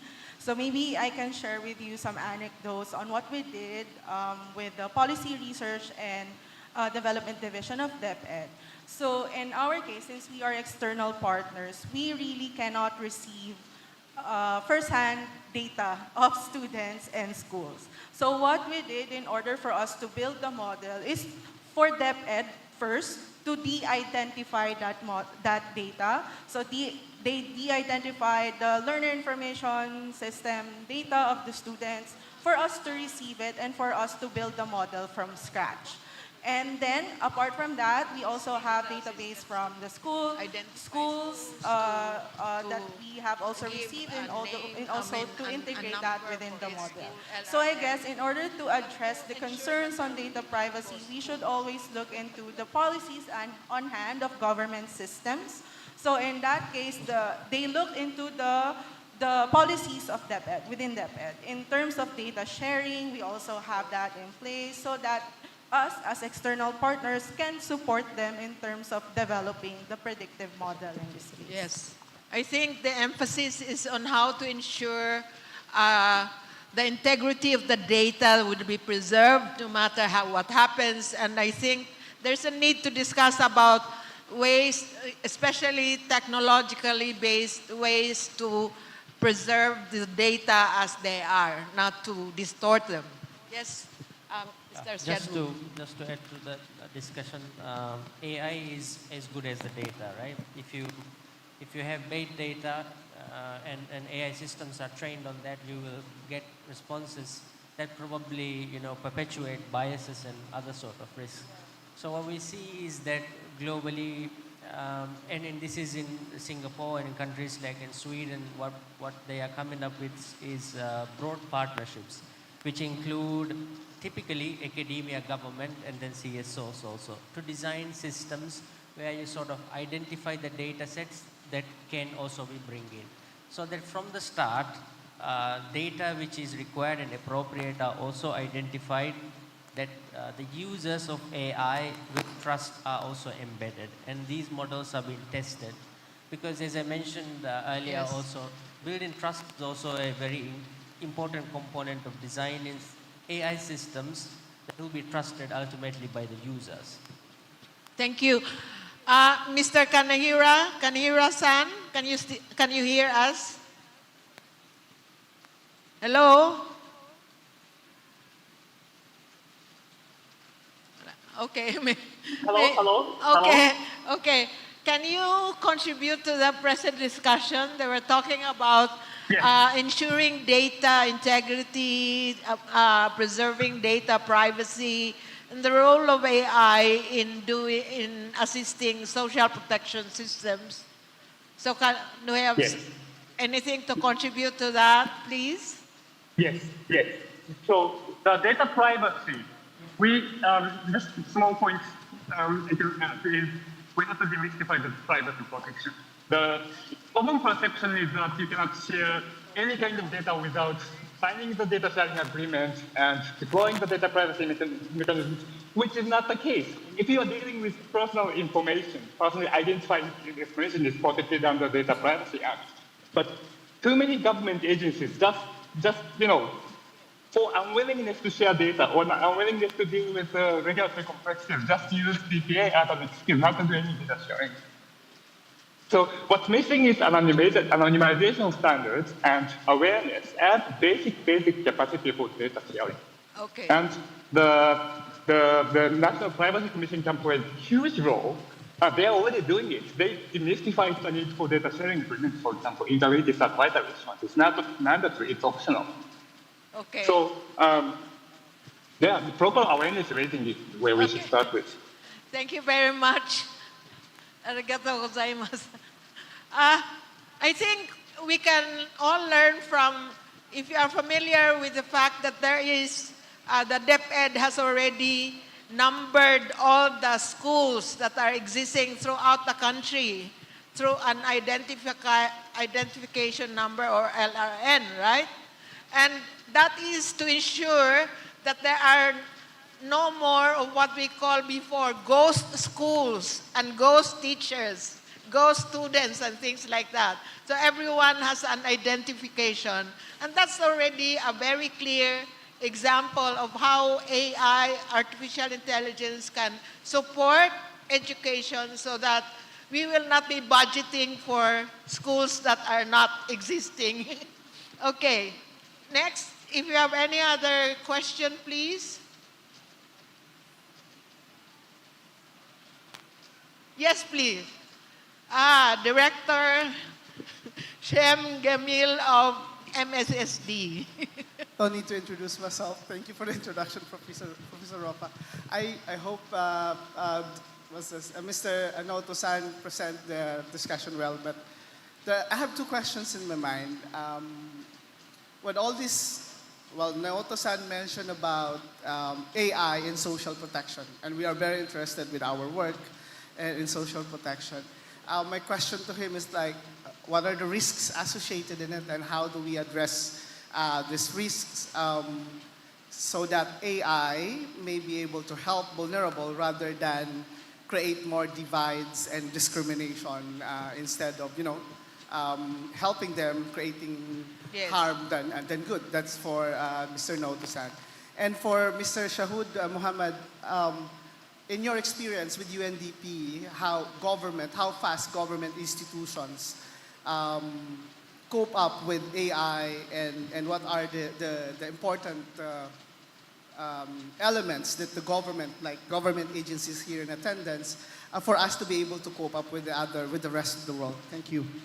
Okay. Thank you for the question.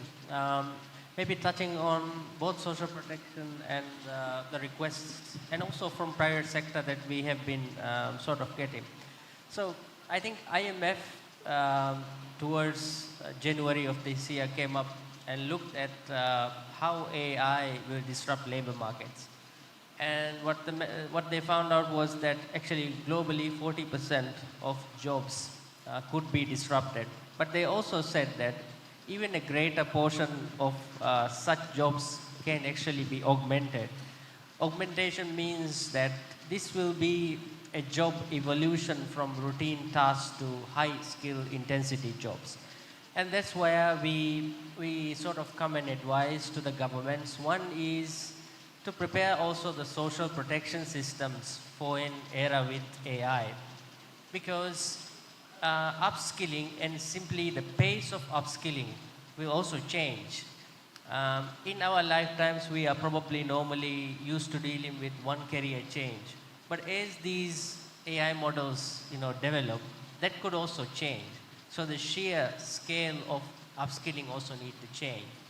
So one question for governments and also for private sector to deal with is, how should you be thinking about very quickly upscaling a very large amount of people across several sectors?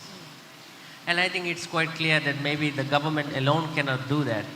It will need to be a concerted effort where the private sector also need to come in, where academia also need to come in and come up with AI literacy courses and other forms of upscaling programs that can upskill people rather quickly. Social protection systems also need to be sort of re-evaluated to see whether social protection systems can cope up with the disruptions caused by AI. What we've been also advising to the government is that to start proactively look at sectors and see where there is AI complementarity. And that means where can you make those investments from fiscal policy through government budgets, so that in areas where you find high levels of complementarity, that's where the government can come and make sure that you retrain people and also incentivize the private sector so that those upskilling and complementarities can be sort of maximized. Okay. I think Dr. Boga has something to contribute. Yes, so in terms of minimizing the risks of expanding those or widening those already existing divides for social protection, I think that although I don't know what AI technologies can be used in, for instance, effectively identifying beneficiaries for programs, but I feel like we still need to improve on our databases from where we draw our beneficiaries for the many programs that we have from the various sectors that we have in the Philippines. So I hope that AI can help us or augment our skills or capacities in terms of making our databases of our potential beneficiaries more effective. So so that we're really targeting those that needs to be, assisted in our social protection programs.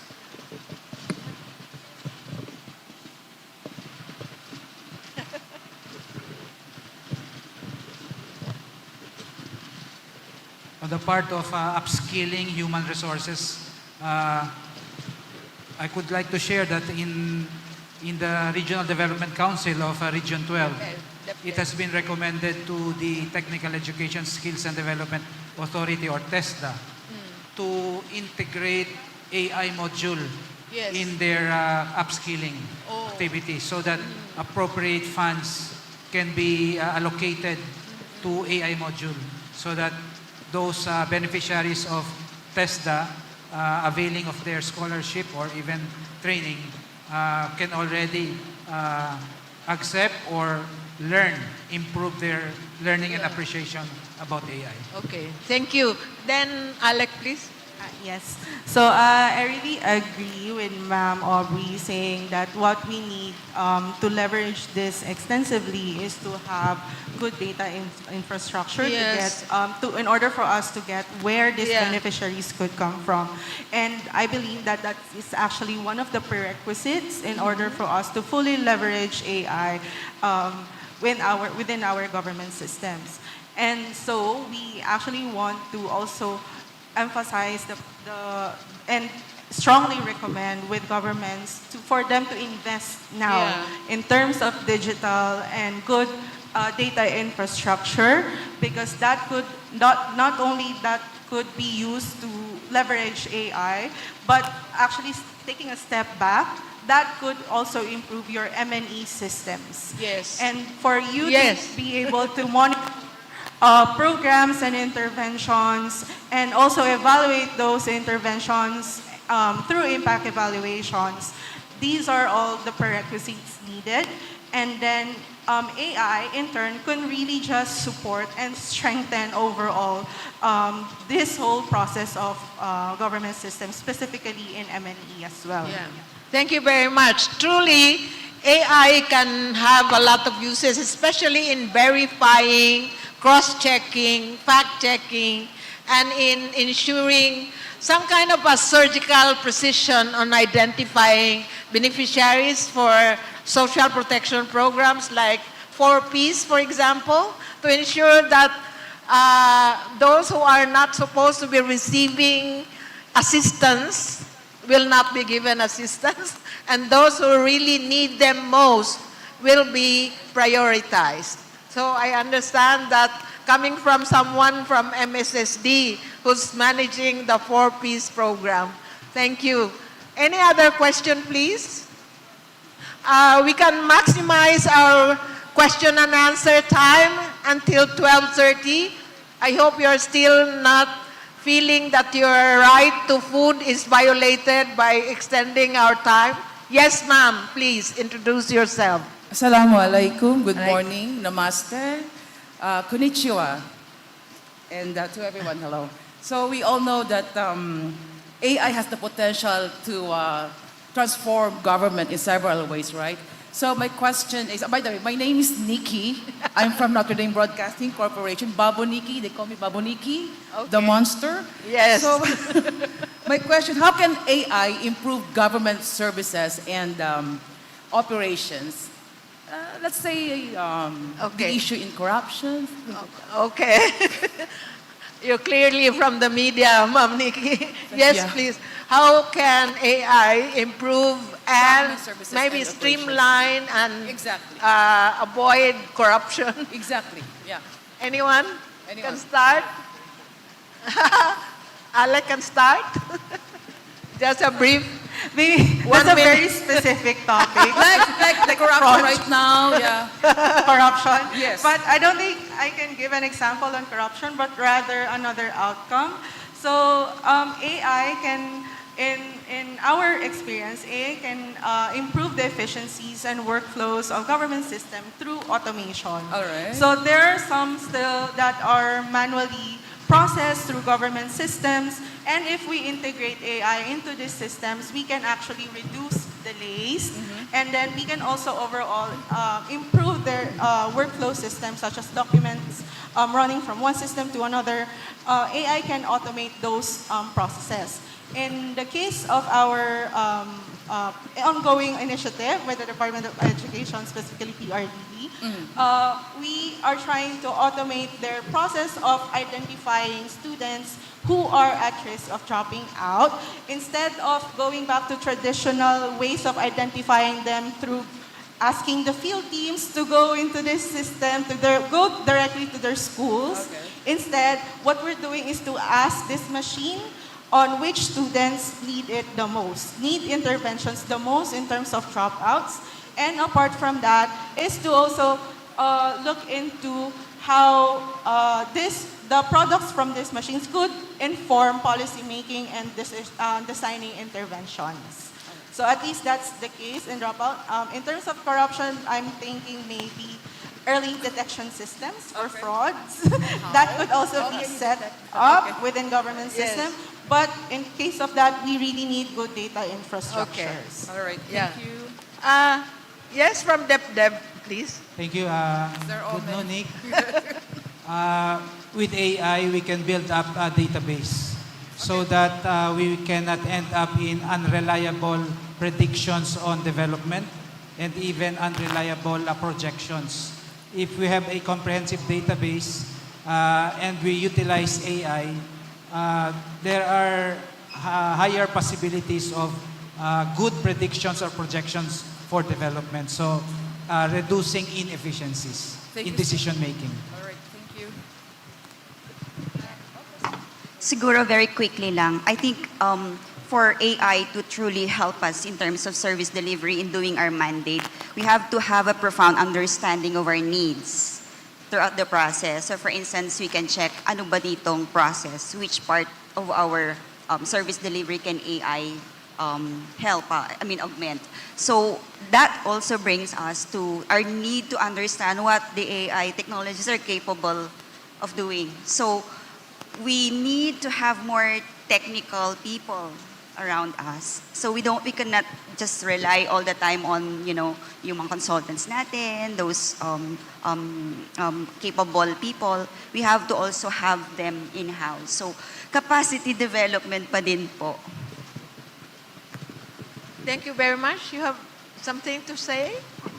Just very quickly to say, digital public infrastructure, in many countries, many governments are trying to build digital public infrastructure as a way to enhance transparency and by extension, of course, to reduce corruption also. And there are many data sets which are sitting in government ministries and private sector in different places. Artificial intelligence can enable, once these data systems are brought together, it can help to increase transparency. But it will not happen on its own. A concerted effort needs to be made on all stakeholders to make sure that these data sets are brought together. And that is one of the ways to strengthen the digital public infrastructure, and that is the backbone on the basis which AI can help to increase the transparency. Okay. Thank you very much. Any other question, please?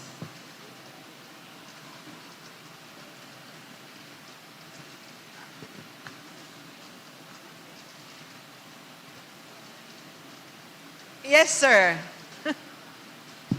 Assalamualaikum. I'm Alaikum Gurhan assalam. from Policy Research and Legal Services, Legislative Research Division. So, is there already a framework for government to the accountability of AI companies? For example, just recently, trigger warning, a 16-year-old in US committed suicide because of his conversation with ChatGPT. So, and the parents are currently, suing the AI ChatGPT company. I think they have a hard time understanding you. Can Yes. you? Yes. Sorry. So is there Please already a framework for the government on how they establish accountability with AI companies such as the advanced AI, LLMs, or ChatGPT? Because recently there's a news where this 16-year-old in US committed trigger warning suicide because he has a conversation with ChatGPT, and the parents are currently suing ChatGPT because of their claim that AI is already predicted and misunderstood or took advantage of the emotion of the kid. So how do you perceive this question? You're asking them what framework to use to improve accountability? Or is there already a framework, if there is? Okay. Thank you. So, very quickly lang, I would just like to echo what Shahud said kanina. It has to be augmentation rather than replacement, and that means that there is a human behind that. When you use AI, there has to be, it has to be used alongside, human resources, so that when things go wrong, there's someone accountable. We cannot just blame the AI. We cannot hide behind the AI. I think that's the general principle that I want to say. Just to say that I've also personally heard about the specific case. So if you look at the AI investments globally, actually 2% of AI R&D goes into safety, right? So this is an area that has been consistently highlighted, and I was also mentioning that our position at UNDP is also that when you develop these systems, safety needs to be taken into account. What we find is that the models, the measure by which it is judged how good it is, the AI models is usually based on speed and accuracy. How good the AI, for example, recognize an image, not so much on AI safety and how it benefits humanity. I think that needs to be changed. Sir, I would like to respond it through this way. Currently, we have a generic framework, no? AI aligns with our Philippine Development Plan towards Ambition Natin 2040. But it is a very fast, rapid, improving technology. So, as I mentioned earlier, several agencies have their own initiative, DTI, DOST, DICT. But there is no one single office or an agency that regulates this one. Katulad ng dati po, when we did not have the internet yet, yung mga cybercrime office, wala pa yun. To respond to the challenges of the internet, abuse in the internet, law enforcement agencies created the cybercrime office in the PNP, in the military, in the NBI, para ma-regulate kung meron mang kaso. So, the direction should go there. An office that will respond to this type of abuses or result in the abuse of AI whenever there will be. Okay, so I'll be speaking in the perspective of if there is a tool, an AI tool already within government system, and in that perspective, there should always be a corresponding standard operating procedures in using that tool, or at least guidelines in using that tools. So I think for governments, they could ensure that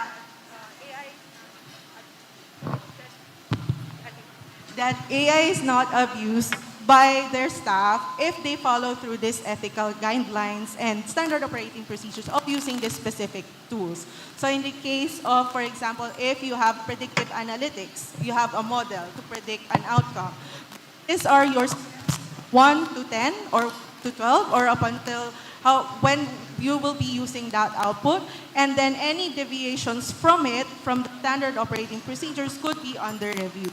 That's how I think government can ensure that anything that they're doing in relation to AI tools would still be within their operating procedures and minimize the risk of abuse or any deviations from it. Thank you very much. The BAM is a unique region of all the regions in the country because it's a region that's forged out of long process of peace negotiations because it has suffered more than 4 decades of armed conflict. And part of what we are observing now is the fact that we are even divided, even as we work together for peace.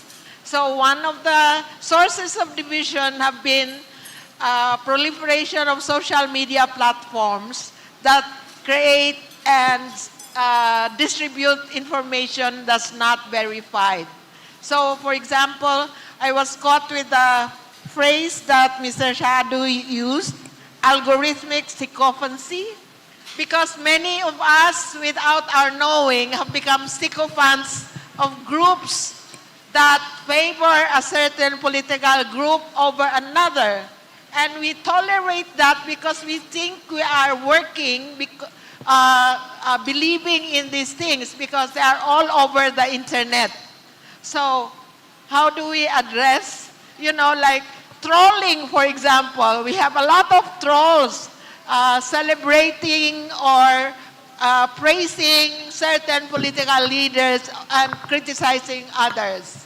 So how do we make sure that the internet users, both young and old, will be clarified of the facts rather than those half-truths or even outright lies that are spread on social media? Thank you.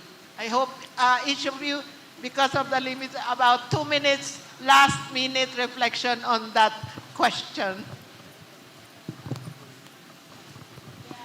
You start first. The younger one starts first. Okay. In terms of minimizing those incidences, I'm not really knowledgeable on that matter, but in terms of thinking about how government can effectively respond to that, I can think of a system that could potentially minimize that, which is through web scraping and through data intelligence. So this is where government system can actually look into the sentiments of people. If it's for political support, they can look into the sentiments of the people online that could be extracted through web scraping, through social media accounts, and then they could analyze the sentiments of the people from negative up until to the positive reviews of specific support on the systems. But regarding that, they have to ensure that this is within their policies, because not only are you going to extract data from online from posts from individuals and then aggregating that to see negative and then positive responses in terms of political groups. That's how I think the governments can have a good monitoring system as well to really see the sentiments of the people. Yeah, from Deb. Yes, ma'am. We acknowledge that we are mandated to provide advice or policy recommendations to our principals, the national government leaders. So using AI is critical. That's why we have to exercise ethics and accountability when we utilize this tool, so that proper information or sound decision can be promulgated by our principals. Yes. Thank you. That's good to hear from you. Thank you. Yes, from UNDP. Yeah. Thanks for bringing the issue of algorithmic psychopathy. AI is found to be a very convincing technology and has been known to be deployed particularly in election interference around the world. And in fact, we looked at this issue last year. And what we found out in a survey that similar to the one that I presented was that globally, 9 out of 10 people that we surveyed think that democracy is a good thing.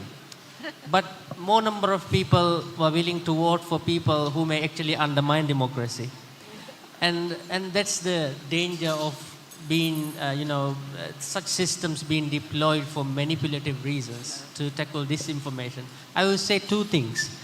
How do we tackle this? First is the role of the government, and of course private sector and others who deploy these systems need to make sure that once, before these systems are mainstream, safety is important.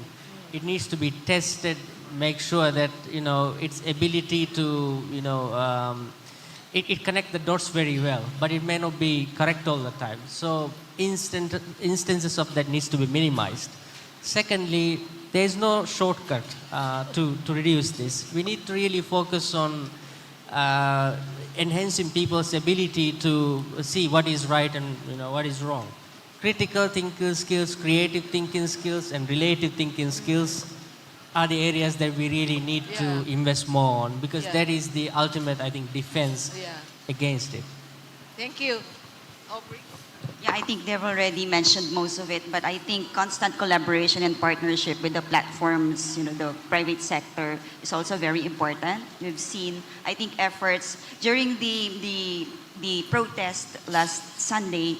I've heard that the platforms took down all those posts that would encourage further violence from youth. So I've heard that from the news, and vigilance really from the people who are using, because the government can only do so much, because ang dami nito when they and it's really very quickly there, and it's very difficult for us to really police everything. So it's vigilance of the people, and we rely on our communities, the good-hearted people who flag, who report all those things. Okay.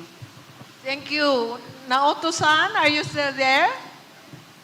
Yes, I'm still here. Can you hear me? Yeah. Do you have your 2 minutes worth of insights on this question? Yes, so thank you very much. I would just reiterate that AI is a tool. What matters is what we want to use it for.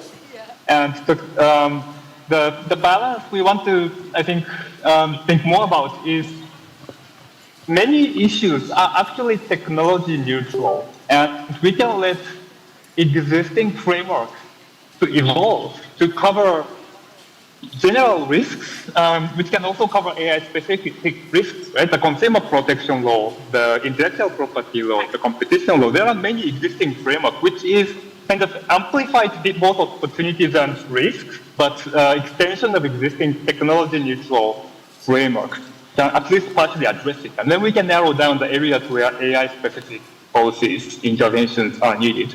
If you count number of legislative bills submitted to the Congress, I did it, and it's 28. Can you think of passing 28 laws to establish AI governance? It's impossible, and it's too constraining.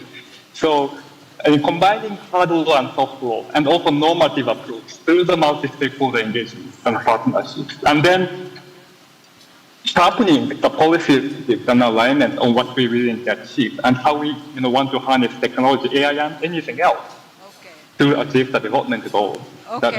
That would be my key takeaway. Thank you. Thank you very much, Naoto-san. Okay, wrapping up, because it's already 12:30, and I hope you will not begrudge us the extended time before you can eat your lunch. We have seen that AI is really a useful tool, but like any other tool, it can be used and abused. It can be bent to whatever motives people have for using them.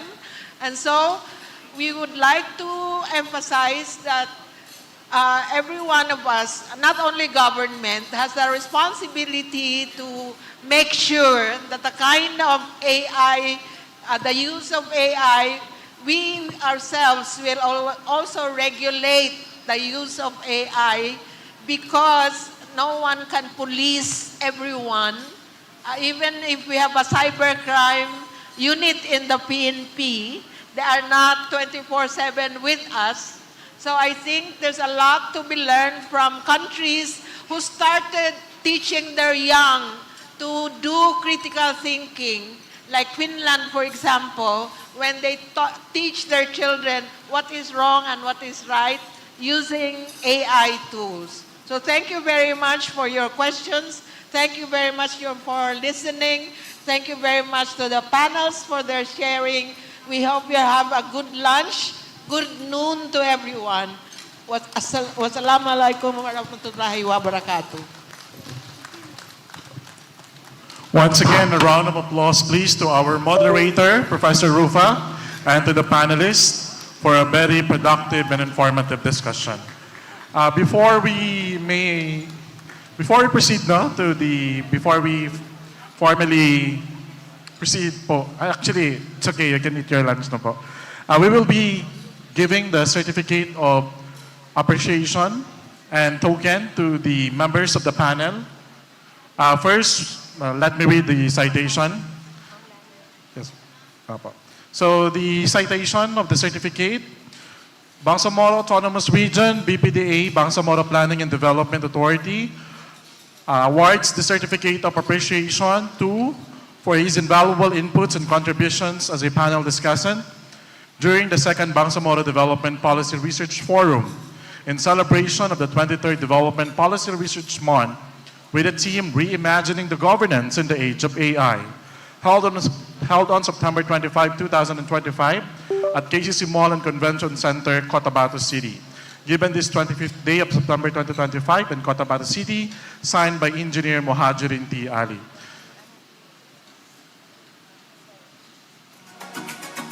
And to provide and give this certificate, may I invite the Bureau Directors, the Deputy Bangsamoro Director General,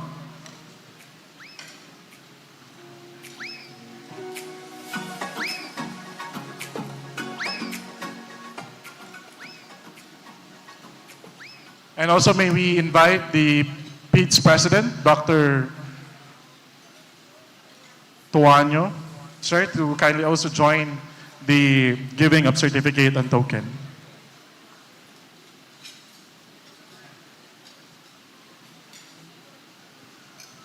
Once again, may I invite the Deputy Bangsamoro Director General, Amil Abubakar, sir, and also the Director of the Finance and Administrative Services, Director Ahmad Ginta, sir.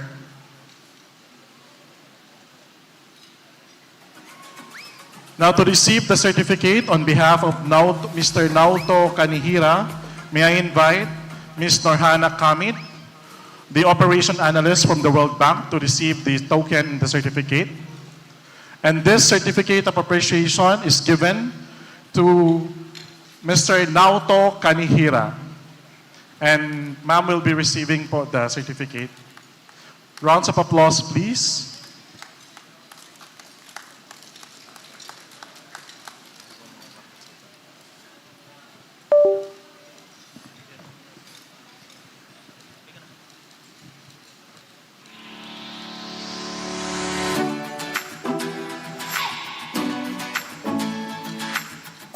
Another certificate is given to Mr. Alex Turalba. Alex Turalba.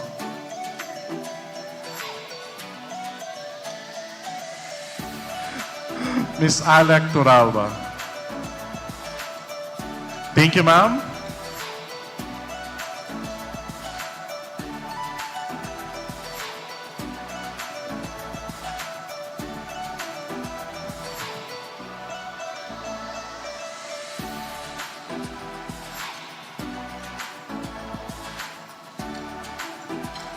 May we also request Ma'am Rufa to please join in the picture.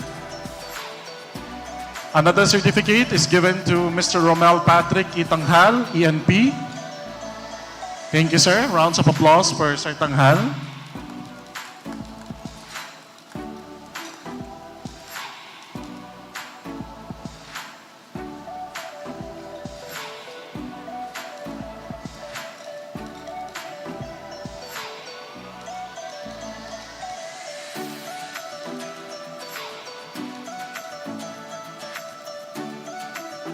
Thank you. Another certificate is presented to Mr. Mohammed Shahud.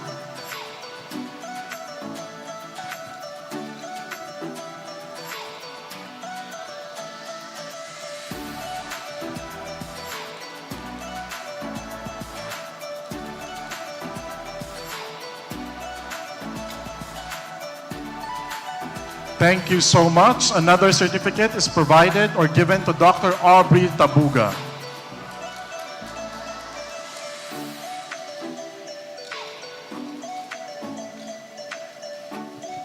Ma'am Rufa, can we request po to please move here po para kita natin yung kuan. Sige pa po. Yeah, sige pa po, ma'am. Sige. Let's have a group picture.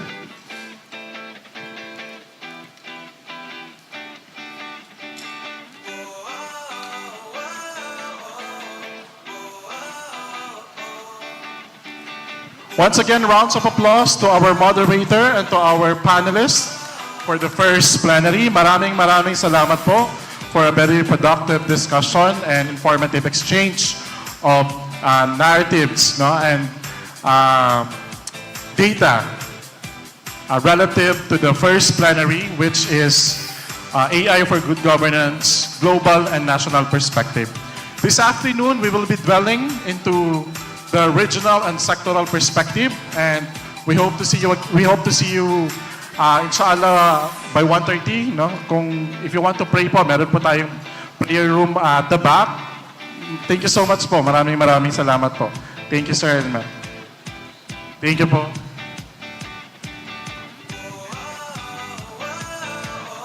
Yes po, please enjoy your lunch. Magsasalita lang ako dito for some announcement. Once again po,